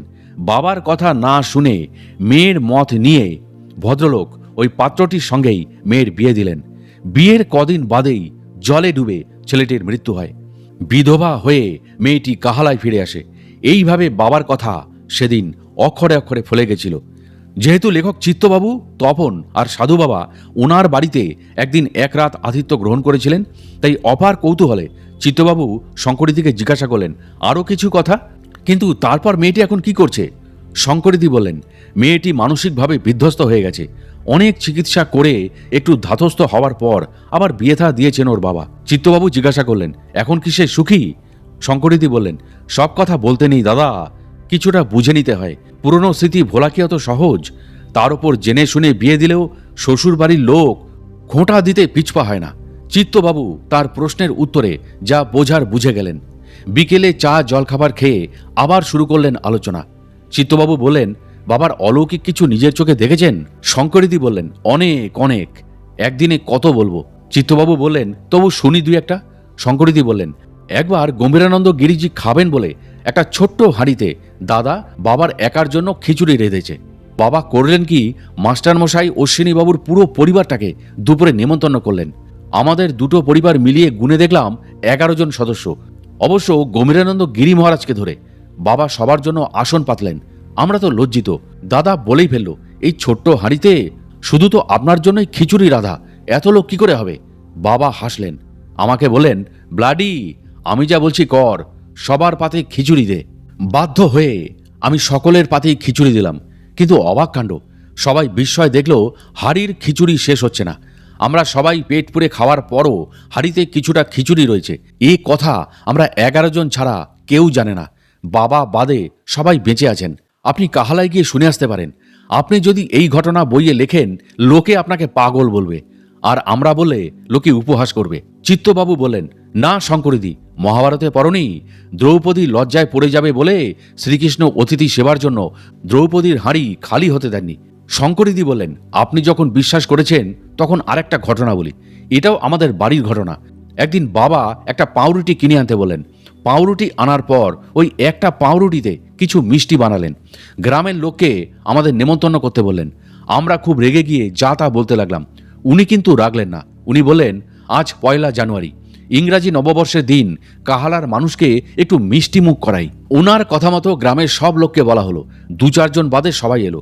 প্রত্যেকের হাতে উনি নিজে একটা করে মিষ্টি তুলে দিলেন। আমরাও খেলাম। তখনও মিষ্টির ওই বড় গামলাতে কয়েকটা মিষ্টি পড়ে আছে। বলুন, আমি তো বাচ্চা নই, লেখাপড়া শিখেছি, কি করে চোখে দেখে অবিশ্বাস করি? গ্রামের লোকে জানে না কটা পাউরুটি দিয়ে মিষ্টি বানানো হয়েছে, কিন্তু আমরা তো জানি। কি করে ভুলবো এ ঘটনা? চিত্তবাবুও কম অবাক হলেন না। বললেন, তোমার মা দাদারা কিছু বললেন না? শঙ্করীদি বললেন, মা আর কি বলবেন, মা তো বিশ্বাস করেন উনি অবতার। দাদারা বলেন সাধু বাবা যোগ সিদ্ধ হঠযোগী, তাই এসব আগডুম বাগডুম করতে পারছেন। চিত্তবাবু শঙ্করীদিকে বললেন, আরও বলুন, শুনতে আমার খুব ভালো লাগছে। শঙ্করিদি বলেন, মৃত্যুর বছরখানেক আগে আমরা সবাই বারহারা গেছি। বাবা হঠাৎ আশ্রমের মধ্যে রাস্তার ধারে এক বন জঙ্গলের মধ্যে লাঠি দিয়ে জায়গা চিহ্নিত করে বললেন, তোরা সবাই জায়গাটা চিনে রাখ, আমি দেহ ছাড়লে দেখিস এইখানে আশ্রমের তরফ থেকে আমাকে সমাধি দেওয়া হবে। আমরা বললাম, এ কি অলক্ষণে বলছেন বাবা? উনি হাসলেন, তারপর বললেন, জন্মের সাথে সাথে মৃত্যুও ঠিক করা থাকে, মৃত্যুক্ষণ নিয়েই মানুষ জন্মায়। আমি কাহালাতেই আমার নশ্বর দেহ ছাড়ব, তোরা মিলিয়ে নিস। আমরা সেদিন কেউই বাবার কথায় গুরুত্ব দিইনি, ভেবেছি যেরকম সবসময় রঙ্গরসিকতা করেন আমাদের সঙ্গে সেরকম একটা কিছু ঘটবে। তারপর জিজ্ঞাসা করলেন চিত্তবাবু। শঙ্করিদি বললেন, তারপর আর কি, বারহারোয়া থেকে যথারীতি ফিরে এলাম। চিত্তবাবু শঙ্করিদিকে বললেন, আপনাদের এখানে এত ঘটনা ছিল, অথচ আমরা কেউ এর খবর রাখতাম না, আপনারাও কাউকে বলতেন না। শঙ্করিদি বললেন, তা নয়, আমাদের মতো গরিবদের পক্ষে রোজ রোজ কলকাতায় গিয়ে সব কথা বলে আসা সম্ভব নয়। চিত্তবাবু বললেন, কাহালায় তো ওনার অনেক ভক্ত, আরও ঘটনা নিশ্চয়ই আছে। শঙ্করিদি বললেন, কত বলবো আর, বলে শেষ করা যাবে না। অনুকূল ঠাকুরের এক বড় ঋত্বিক ছিলেন বিভূতিভূষণ মিশ্র। গিধিনীর আশ্রমে উনি থাকতেন। হঠাৎ ওনার তৃতীয় সন্তান ট্রাক দুর্ঘটনায় মারা যায়। উনি বাড়ি আসেন, প্রচণ্ড ভেঙে পড়েন, ছেলের শোকে পাগল হওয়ার জোগাড়। বাবা তখন কাহালায় ছিলেন, খবর পেয়ে দেখতে গেলেন। তখন বিভূতিবাবু শোকে প্রায় পাগল। বাবা ওনাকে ধীরে ধীরে এমন সব কথা বোঝালেন যে বিভূতিবাবু শান্ত হয়ে গেলেন। উঠে এসে ওনাকে প্রণাম করলেন। বাবা তাকে গভীর আবেশে বুকে টেনে নিলেন, ছেলের জন্য গয়ায় পিণ্ড দিতে বললেন। বিভূতিবাবু ওনার পরামর্শ মেনে তাই করেছিলেন। সেদিন সবাই অবাক হয়ে দেখল, যে বিভূতিবাবু কাউকে কাহালায় প্রণাম করেন না, প্রণাম নিতে অভ্যস্ত, সেই তিনি গভীর শ্রদ্ধায় চরম বিপদের দিনে বাবা গম্ভীরানন্দ গিরি মহারাজকে প্রণাম করে বুকে আশ্রয় নিলেন এবং শান্ত হয়ে গেলেন। আর একটা ঘটনা শুনলে অবাক হয়ে যাবেন। ঘটনাটি খুবই দুঃখজনক। কাহালার একটি সম্ভ্রান্ত পরিবারের মেয়ে তিনি, আমার বড়দার বান্ধবী। মেয়েটি যেন ডানা কাটা পরি, পড়াশোনায় খুবই ভালো, ইকোনমিক্সে অনার্স নিয়ে পড়াশোনা, এলাকায় নামকরা মানুষের মেয়ে, এলাকায় তার যথেষ্ট দাপট। একদিন গিরিজির সাথে পথে ওই ভদ্রলোকের দেখা হলো। বাবা বললেন, আপনি কিছু মনে করবেন না, আপনার মেয়ে সব দিক থেকেই ভালো, কিন্তু এখন থেকেই ডাক্তার দেখান। ভদ্রলোক প্রচণ্ড উত্তেজিত হয়ে বাবাকে যা তা বললেন। অনেক লোক জড়ো হয়ে গেল, তুমুল ঝগড়া বেঁধে গেল। বাবা শান্ত স্বরে বললেন, কিছুদিনের মধ্যে আপনি বুঝতে পারবেন, আপনার মেয়ে পাগল হয়ে যাবে, উলঙ্গ হয়ে নাচবে। ভদ্রলোকের গালাগালি হজম করে গম্ভীরানন্দ গিরি মহারাজ আমাদের বাড়ি ঢুকলেন। আমরা বললাম, আপনি ওইসব কথা বলতে গেলেন কেন? বাবা বললেন, বলবো না, যা দেখতে পেয়েছি সেটাই ওনাকে বললাম, সাবধান করলাম। উনি যদি না শোনেন তো কি করব? যে লোকের ভালো করতে যাওয়ার ফল তো হাতে নাতে পেলেন, অন্য যে কোনো লোক হলেও একই কাণ্ড করত। বাবা ম্লান হেসে বললেন, তোরা বঙ্কিমের কপালকুণ্ডলা পড়িসনি? এক জায়গায় দেখবি লেখা আছে, তুমি অধম, তাই বলিয়া আমি উত্তম না হইব কেন? আমার তো কোনো বদ মতলব নেই, অত ভালো মেয়েটা পাগল হয়ে যাবে, চোখের সামনে দেখতে পেয়েও বাবাকে আগাম ডাক্তার দেখাতে বলাটা কি অপরাধ কিছু? আমরা সবাই নিরুত্তর রইলাম। চিত্তবাবু বললেন, এখন সে মেয়েটির কি খবর বলুন। শঙ্করিদি বললেন, খুব কষ্ট হয় তার জন্য, যতই হোক বরদার বান্ধবী তো। সত্যি সত্যি কয়েক মাসের মধ্যে উনি প্রায় পাগল হয়ে গেলেন, উলঙ্গ অবস্থায় নাচতে শুরু করলেন। অনেক চিকিৎসা করেছেন ওনার বাবা, না, উনি ভালো হননি। আর এখনো বেঁচে আছেন, তবে আগের মতো পাগলামিটা কম। কাপড় চোপড় গায়ে রাখেন, কেউ কাছে গেলে ঢিল মারেন, একমাত্র আমি গেলে আমার সঙ্গে ভালো ব্যবহার করেন, ঢিল মারেন না। কাহালায় গিয়ে আপনি তাকে দেখে আসতে পারেন, যাবেন আমার সঙ্গে?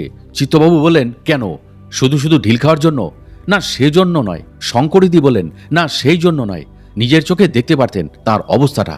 চিত্তবাবু তখন বললেন, আপনি শোনেননি বহুল প্রচারিত এক প্রবাদ, অতি বড় ঘরণী না পায় ঘর, অতি বড় সুন্দরী না পায় বর। এখানে হয়তো তাই ঘটেছে। শঙ্করিদি বললেন, চিত্তদা, আপনি এভাবে ওনার কেসটা হালকাভাবে দেখবেন না। চিত্তবাবু বললেন, না, আমি মোটেই হালকাভাবে নিচ্ছি না, কারণ আমি বিশ্বাস করি অনেক দুঃখে অনেক শোকে লোকে পাগল হয়, শখ করে কেউ পাগল হয় না, পাগলের আচরণও করে না। আপনি আমায় ভুল বুঝবেন না। এইবার শঙ্করদি হেসে ফেললেন। রাতের খাওয়াটা চিত্তবাবুরা তাড়াতাড়ি সেরে আবার বাবার গল্পে মজে গেলেন। শঙ্করদি শুরু করলেন, জানেন চিত্তদা, কাহালার আরেকজন, ধরুন তার নাম ছিল শ্যামবাবু, তিনি ছিলেন বাবার কট্টর সমালোচক। বাবাকে একদম সহ্য করতে পারতেন না। বাবার নিন্দা ছাড়া ওর মুখে কখনো ভালো কথা আমরা কখনো শুনতে পাইনি। বাবাকে নানাভাবে অপদস্থ করার চেষ্টা করতেন। বাবাকে আমরা জিজ্ঞাসা করলাম, আপনি ওনাকে সঠিক রাস্তায় আনতে পারছেন না কেন? দাদা জানেন গিরিজি তখন কি বললেন? চিত্তবাবু বললেন, আপনি না বললে জানবো কি করে? শঙ্করিদি তখন বললেন, উনি ওনার প্রারব্ধ ক্ষয় করছেন, দেখবি কয়েক মাসের মধ্যেই পা কোমর ভেঙে বিছানায় শয্যাশায়ী হবেন, আর কোনোদিন উঠে দাঁড়াতে পারবেন না, পুরো পরিবারটা ধ্বংস হয়ে যাবে। শ্যামবাবু সেবার কি বিশেষ প্রয়োজনে কলকাতায় গিয়েছিলেন, ফেরার পথে অ্যাক্সিডেন্ট করে পায়ের এবং কোমরের হাড় ভাঙলেন, মালদার বড় বড় ডাক্তার দেখালেন, পা জোড়া লাগলো বটে, কিন্তু কোমর আর ঠিক হলো না। কলকাতায় বড় বড় ডাক্তার দেখালেন, কিন্তু এমন ফ্র্যাকচার কোমরে যে কিছুতে কিছু করা গেল না। শরীরের কষ্ট চোখে দেখা যায় না, যন্ত্রণায় দিনরাত চিৎকার, মাঝখান থেকে জলের মতো টাকার শ্রাদ্ধ হলো, জমি জমা বিক্রি হয়ে গেল প্রায় সব, আর্থিক অবস্থার শেষ অবস্থা করে ভদ্রলোক মারা গেলেন। বলতে গেলে পুরো পরিবারটাই চরম বিপদের মধ্যে পড়ে গেল চোখের সামনে। আর একজন ধনী ব্যক্তি ছিলেন কাহালায়, খুব নাম ডাক্তার, বালিগঞ্জে রঙের বড় কারখানা, কাহালার বাড়িতে মন্দির বানিয়েছেন, বিশাল খরচ করেন পুজো আর্চায়। একদিন হঠাৎ গম্ভীরানন্দ গিরি মহারাজ আমাদের বললেন, রং কারখানার মালিক বাড়ি আসছেন শিগগির, উনি আমাকে স্পেশাল নেমন্তন্ন করবেন, আমার সঙ্গে তর্কযুদ্ধে নামেন। চিত্তবাবু হেসে ফেললেন হো হো করে, বাবা তাহলে আপনাদের কাহালায় তর্কযুদ্ধে মাঝে মাঝে নামতেন? শঙ্করদিও হেসে ফেললেন, বললেন, সত্যি সত্যি সেই সপ্তাহেই ভদ্রলোক বাড়িতে এলেন। বাড়িতে এবং গ্রামের লোকেদের এক অনুষ্ঠান উপলক্ষে নেমন্তন্ন করলেন। নেমন্তন্নের দিন বাবা বললেন, আজ রাজবেশ পরে যেতে হবে, যুদ্ধ জয় করে ফিরতে হবে। সেই দিন বাবা প্রকৃতপক্ষে রাজবেশই পড়লেন। সেই বেশে হাজির হলেন তাঁর বাড়ি। মিনিট খানেক বাবার সঙ্গে কথা বলার পর উনি বাবার বশ্যতা স্বীকার করলেন। গ্রামের লোক সেদিন খুব খুশি হলো। বাবা হাসতে হাসতে ফিরে আসলেন।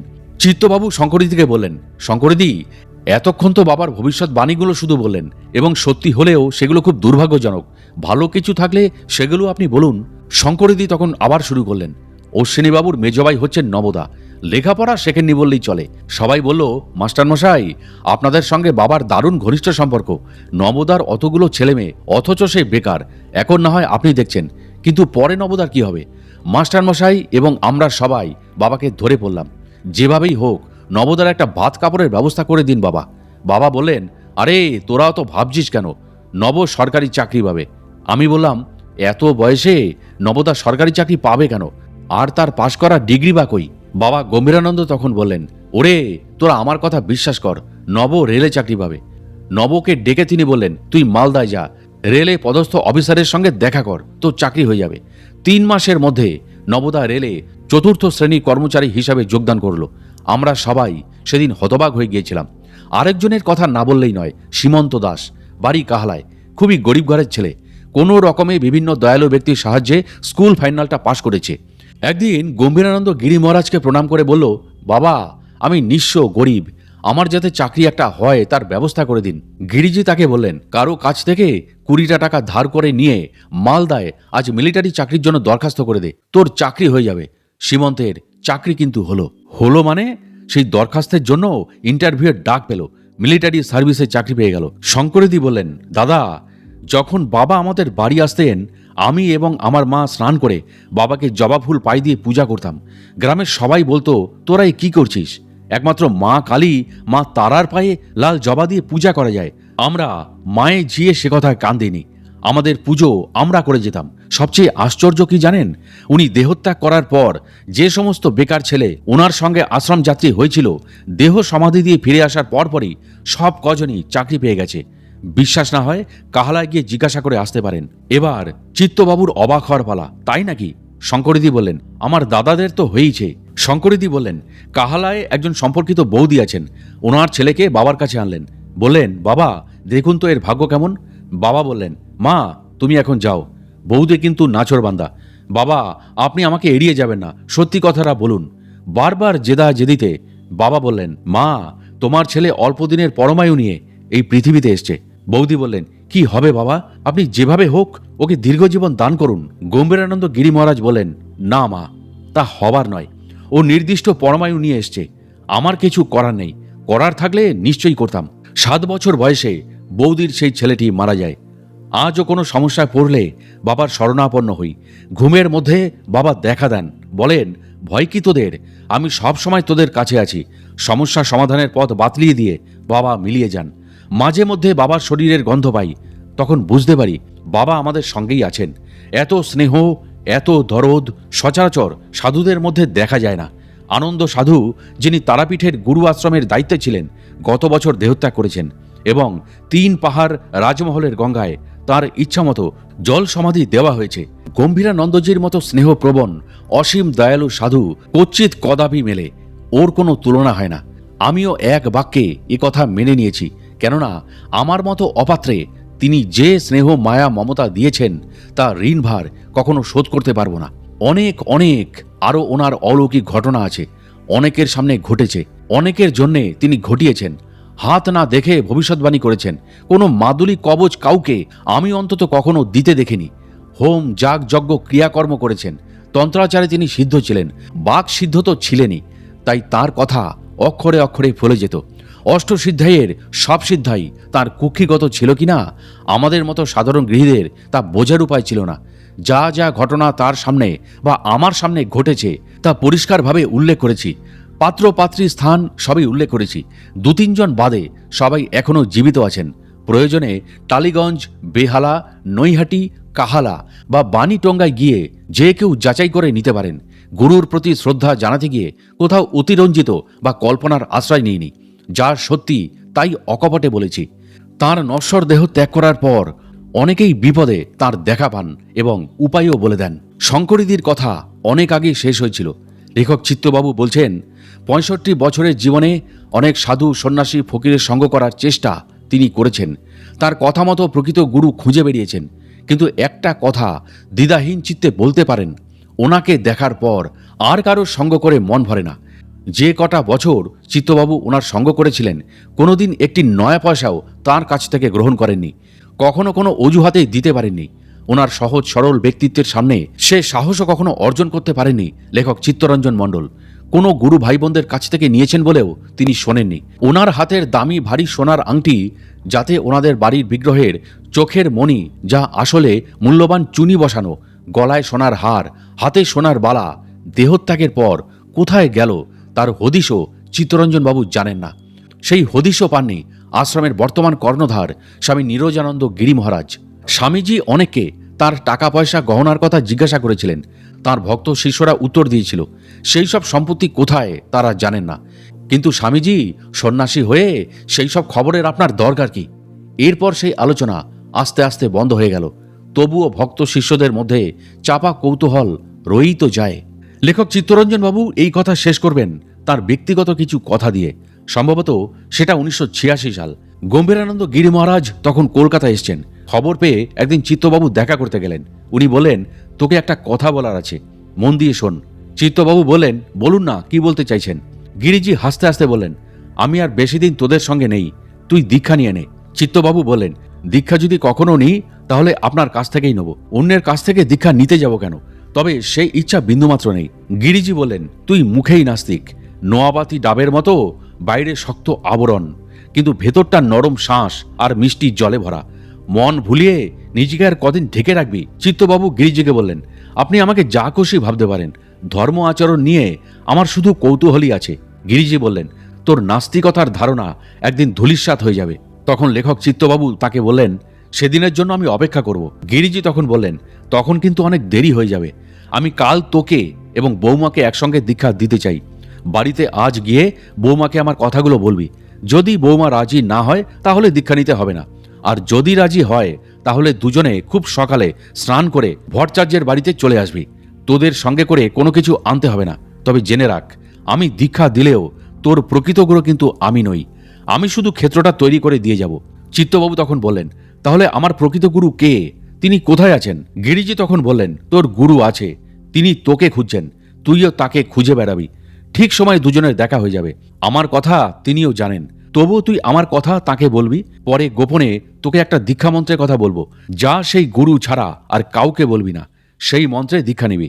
যতদিন না তোর প্রকৃত গুরুর কাছে দীক্ষা হয় ততদিন আমার দেওয়া দীক্ষা মন্ত্র জপ করে যাবি। তোর সদ্গুরু সব জানেন, তবু মনে করিয়ে দিবি। চিত্তবাবু বললেন, গুরু যদি করতে হয় আপনাকে গুরু বলে গ্রহণ করব, অন্য কাউকে নয়। উনি বললেন, সবই পূর্ব নির্দিষ্ট করা আছে, তোর চাওয়া না চাওয়াতে কিছু যায় আসে না। যেমন মানুষ জন্মের সঙ্গে সঙ্গে তার মৃত্যু সময় নিয়েও জন্মায়, আর আমি তো গুরুগিরি করে বেড়াই না। আমার আশীর্বাদ তোর ওপর সারা জীবন থাকবে। আগামীকাল ভালো দিন আছে, তুই বৌমাকে নিয়ে এখানে সকালে চলে আয়, দুজনে দীক্ষা নিয়ে নে। তোর প্রকৃত সদ্গুরু তোকে সঠিক পথে চালিত করবে। এই ঘটনাটা প্রিয় দর্শক ও শ্রোতা, চিত্তবাবু আগে একবার উল্লেখ করেছিলেন, কিন্তু আজ তার খুব আফসোস হয়, দাঁত থাকতে দাঁতের মর্ম তিনি বোঝেননি। তখন অর্থের অহংকার, বিদ্যার অহংকার, ক্ষমতার অহংকারে চিত্তবাবু অন্ধ হয়েছিলেন। আজ এই পরিণত বয়সে 2014 সালের শেষে এসে মনস্তাপে হৃদয় তার ভেঙে যাচ্ছে, অনুশোচনায় দগ্ধ হচ্ছেন। তারপর একদিন পুজো এসে গেল, পাহাড় থেকে বিজয়া দশমীর আশীর্বাদের চিঠি পেলেন। আজ আর ঠিক দিন তারিখ স্মরণ করতে পারছেন না। সম্ভবত সেটা 1986 সালের ডিসেম্বর মাস হবে। উনি ভট্টাচার্য তার বাড়িতে এসছেন, সবাইকে খবর দিলেন। চিত্তবাবু নানা কাজের চাপে আর দেখা করে উঠতে পারেননি। তপনকে দিয়ে বারে বারে খবর দিচ্ছেন। চিত্তবাবু একদিন বিকেলে গিয়ে দেখা করলেন। ওনার সেই স্নেহমাখা হাসি মুখ। বললেন, তুই কি ভিআইপি হয়ে গেছিস? ডাকলেও দেখা করিস না? চিত্তবাবু বলেন, আপনি সাধু মানুষ, তাও ব্রহ্মচারী, কিন্তু আমাদের তো সংসার ধর্ম আছে, আছে সংসারের নানা জ্বালা যন্ত্রণা, যখন তখন ডাকলে কি আসা যায়? গিরিজি বলেন, তা ঠিক, কিন্তু কি করি বল, তোকে খুব দেখতে ইচ্ছা করছিল, সবাই আসছে অথচ তোর দেখা পাচ্ছি না। রাগ করিস না বাবা। চিত্তবাবু বললেন, বলুন কি জন্য এত তলব দিচ্ছিলেন? উনি হেসে ফেললেন, বললেন, কোনো কারণ নেই, আর হয়তো দেখা হবে কিনা তাই তোকে মন ভরে দেখে নিলাম। চিত্তবাবু বললেন, কি বলছেন বাবা? আমি গণকার না হয়েও বলছি, আপনি এখনো অনেক দিন বাঁচবেন। বাবা কোনো উত্তর দিলেন না, শুধু মুচকি হাসলেন। সেদিন বাবার সেই মুচকি মুচকি হাসির অর্থ লেখক চিত্তরঞ্জন মণ্ডল বোঝেননি। যদি হতো তাহলে সেই দিন ওই রকম ব্যবহার, ওই রকম কর্কশ কথাবার্তা ওনার সামনে চিত্তবাবু কখনো বলতেন না। ভুল ভাঙল তার অনেক পরে। চিত্তবাবুর সঙ্গে দেখা হওয়ার পরই সাধক গম্ভীরানন্দ গিরি মহারাজ কলকাতা ছেড়ে চলে যান। 1987 সালের 18ই জানুয়ারি চিত্তরঞ্জন মণ্ডল তখন অফিসের কাজে খুব ব্যস্ত। বিমান তখন অন্য রাজ্যে, সম্ভবত ওড়িশায় ট্রান্সফার হয়ে গেছে। বাবার কথায় সত্যি হলো। বাবা ওকে বলেছিলেন, তুই যত বড় নাস্তিক হোস না কেন, জগন্নাথ তোকে ডাকছে, তার কাছেই তোকে আশ্রয় নিতে হবে। যাই হোক, মালদা থেকে একজন তপনের কাছে এসে হাজির। নিজেকে পরিচয় দিল সাধু বাবার ভক্ত শিষ্য বলে। উনি যা বললেন তার সারসংক্ষেপ হলো এইরকম, ডিসেম্বরের শেষে উনি মালদায় যান। ওখানে ওনার প্রচুর ভক্ত শিষ্য, কিন্তু আর্থিকভাবে সবাই খুব দুর্বল। কিন্তু বাবা পাহাড় থেকে নামলে তাদের ওখানে কিছুদিন কাটিয়ে যান। তারাও খুব খুশি হন বাবাকে কাছে পেয়ে। অভাব থাকলেও ওনার যত্নের কোনো ত্রুটি করেননি। ভদ্রলোক বারবার চোখের জল সামলাচ্ছেন আর কথাগুলো বলছেন। বাবা সকলের সঙ্গে দেখা করলেন, বললেন, একে একে সবাইকে, আমার চলে যাবার সময় হয়ে এসছে এবার, তোদের সঙ্গেই এই আমার শেষ দেখা, আর কখনো দেখা হবে না, কিন্তু আমি তোদের কাছেই নশ্বর দেহ ত্যাগ করব। হাউমাউ করে কেঁদে ফেললেন ভদ্রলোক। কতটা হৃদয় বিদারক, আন্তরিক সেই কান্না চোখে না দেখলে কেউ বুঝতে পারবে না, যেন তার জন্মদাতা বাবা মারা গেছেন। চিত্তবাবুদেরও চোখের জল শুকালো না, তপন বাবুদেরও চোখের জল শুকলো না। উনি আবার বলা শুরু করলেন। বাবা কাহালায় এসে শঙ্করীদির বাড়িতে উঠলেন।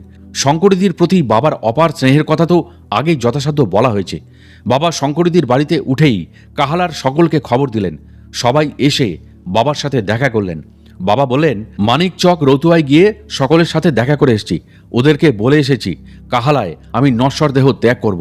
আমার সময় হয়ে এসছে, পৃথিবীর মায়া এবার আমাকে ত্যাগ করতে হবে। উপস্থিত সবাই কান্নাকাটি করতে শুরু করলো। তবুও সবার মনে আশা, উনি হয়তো পরিহাস করছেন। গম্ভীর প্রশস্তির সঙ্গে উনি বললেন, আমার তো কোনো উপায় নেই। আমার সদ্গুরু খেলা শেষের ঘণ্টা বাজিয়ে দিয়েছেন। জার্সি খুলে রাখতে যেটুকু সময় লাগে সেটুকু সময় মাত্র আমার হাতে আছে। কিন্তু বাবা, আপনি চলে গেলে আমাদের কি হবে? যখনই প্রয়োজন হবে ডাকলে আমায় পাবি। রক্ত মাংসের অবয়বে দেখতে পাবি না, কিন্তু আমার সূক্ষ্ম শরীর দেখতে পাবি, কথা শুনতে পাবি। মনে পড়ে গেল শঙ্করীদির কথা, বামাদার কথা, ভট্টাচার্য বৌদির কথা। বাবার দেহ পঞ্চভূতে বিলীন হয়ে যাওয়ার পর বিপদের সময় ডাকার কালে তার শরীরের সেই অগরু চন্দনের মতো গন্ধ তারা অনেকবার উপলব্ধি করেছেন। রাতে ঘুমের সময় দেখা পেয়েছেন বহুবার, তার গলার স্বর শুনেছেন। ঘুমন্ত অবস্থায় বিপদ মুক্তির যে পথ নির্দেশ পেয়েছিলেন তারা, সেই নির্দেশিত পথেই বিপদ উদ্ধার হয়েছে। আবার চমক ভাঙল সেই ভদ্রলোকের কথায়। বাবা বললেন, বাবারা দুঃখ করো না, সবাইকে একদিন সংসারের খেলা শেষ করে পরমেশ্বরের কাছে পৌঁছতে হয়। জন্মের সঙ্গে মৃত্যুর পরোয়ানা লেখা থাকে। কেউ পুরো সময় খেলে, কেউ অর্ধেক সময়, কেউ বা কিছুটা সময়। তোমরা ফুটবল খেলায় দেখোনি, মাঠের বাইরে কোচ বসে থাকে, অথচ তারই নির্দেশে কোনো খেলোয়াড় 5 মিনিট বাদে উঠে যাচ্ছে মাঠ থেকে। কেউ বা হাফ টাইম পর্যন্ত খেলে, কেউ বা পুরো সময় খেলে মাঠের বাইরে যাচ্ছে। এ সবই হচ্ছে কোচের নির্দেশে। আরও কত কিছু বললেন, কিন্তু তখন আমরা দিশেহারা, অসহায়ের মতো কাঁদছি শুধু। উনি ধীর স্থির হয়ে বললেন, তোরা সবাই রাতের খাবার খেয়ে নে, সময় শেষ হয়ে আসছে। কিন্তু আমাদের কিছুই সেদিন খাওয়ার মতো অবস্থা ছিল না। আমরা বললাম, আপনি আগে কিছু মুখে দিন। হাসি মুখে বললেন, সারা জীবন ধরে অনেক খেয়েছি, আর নয়, শুধুমাত্র তোদের অনুরোধে আমি একটা ডাব খাবো। সঙ্গে সঙ্গে ডাবের জোগাড় হলো। উনি মাত্র একটি ডাবের জল গ্রহণ করলেন। উনি বললেন, তোরা এবার খেয়ে দে, শুয়ে পড়।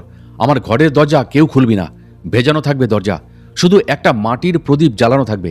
ভালো করে প্রদীপটায় তেল ভরে দিস, সারা রাত যেন প্রদীপটা জ্বলে। আমি এবার পদ্মাসনে বসবো, আমার পরনের কাপড় খোলা থাকবে, আমি অন্য চেলি কাপড় পরে পদ্মাসনে বসবো। শঙ্করীদিকে বললেন সেই আগের আদরের সম্বোধনে, ব্লাডি, আমার গেরুয়া বসনটা তুই যত্ন করে রেখে দিস, পারিস তো আমার একটু জটাও সঙ্গে রাখিস। কেউ আমার ঘরের দরজা খুলবি না, আমায় ডাকবি না।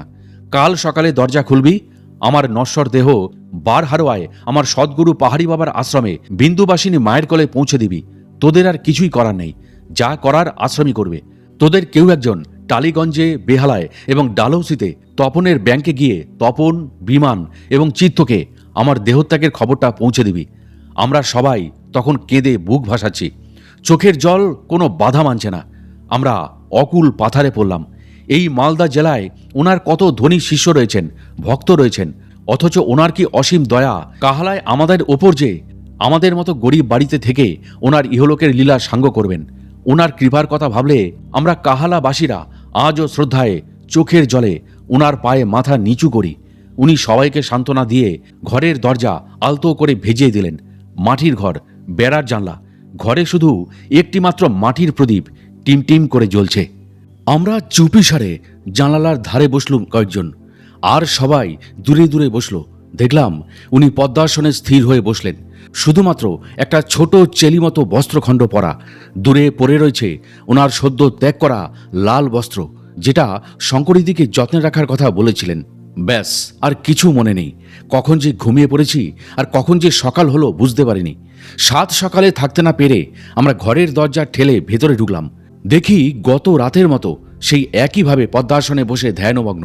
ঘরের প্রদীপ কখন যেন নিভে গেছে, ডাকতে সাহস হচ্ছে না। শেষে থাকতে না পেরে বাবা বলে জোরে ডাকতে লাগলাম। ডাকের কোনো উত্তর নেই, কোনো সাড়া নেই। বাড়ির সামনে তখন অসংখ্য লোকের জটলা।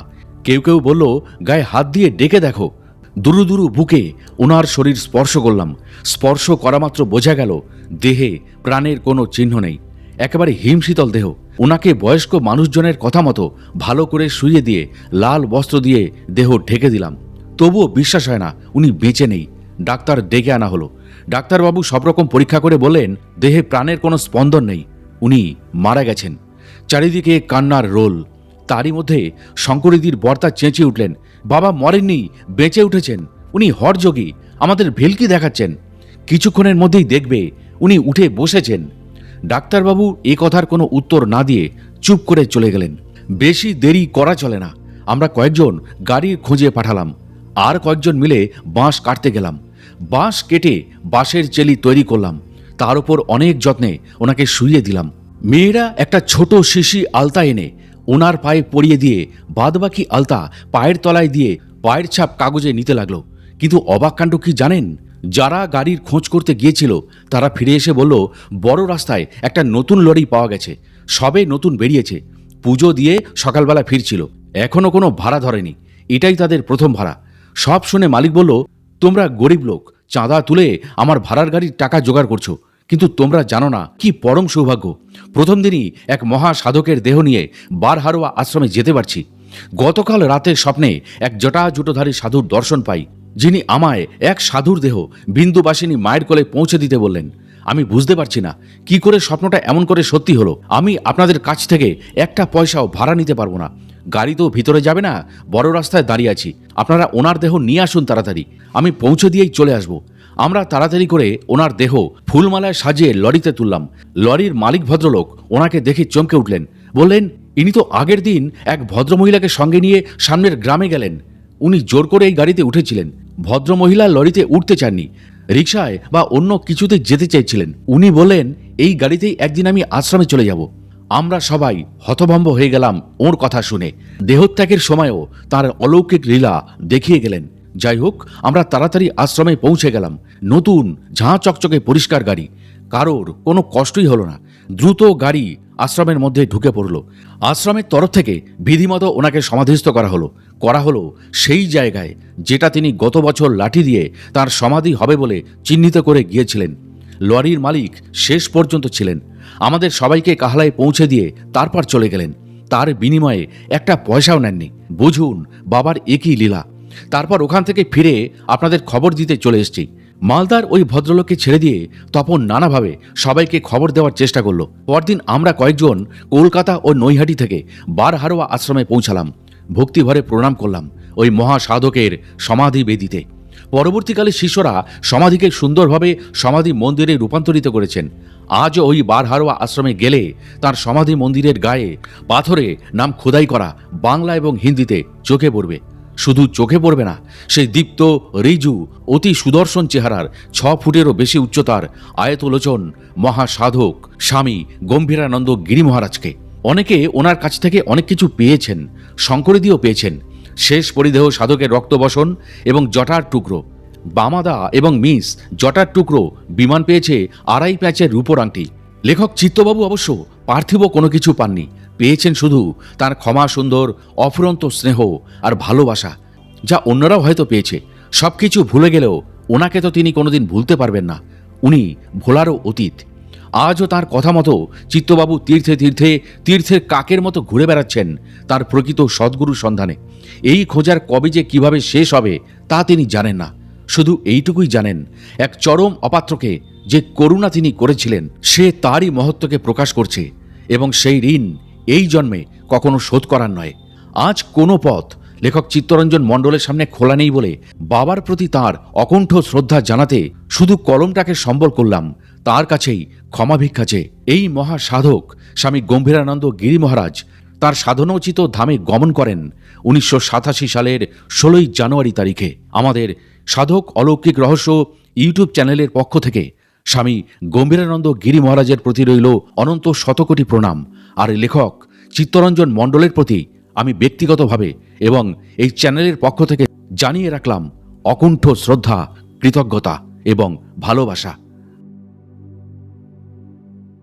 প্রিয় দর্শক ও শ্রোতা, আজকের এই কাহিনীটি আপনাদের কাছে কেমন লাগলো তা অবশ্যই আমাকে কমেন্ট ও লাইক দিয়ে জানাবেন।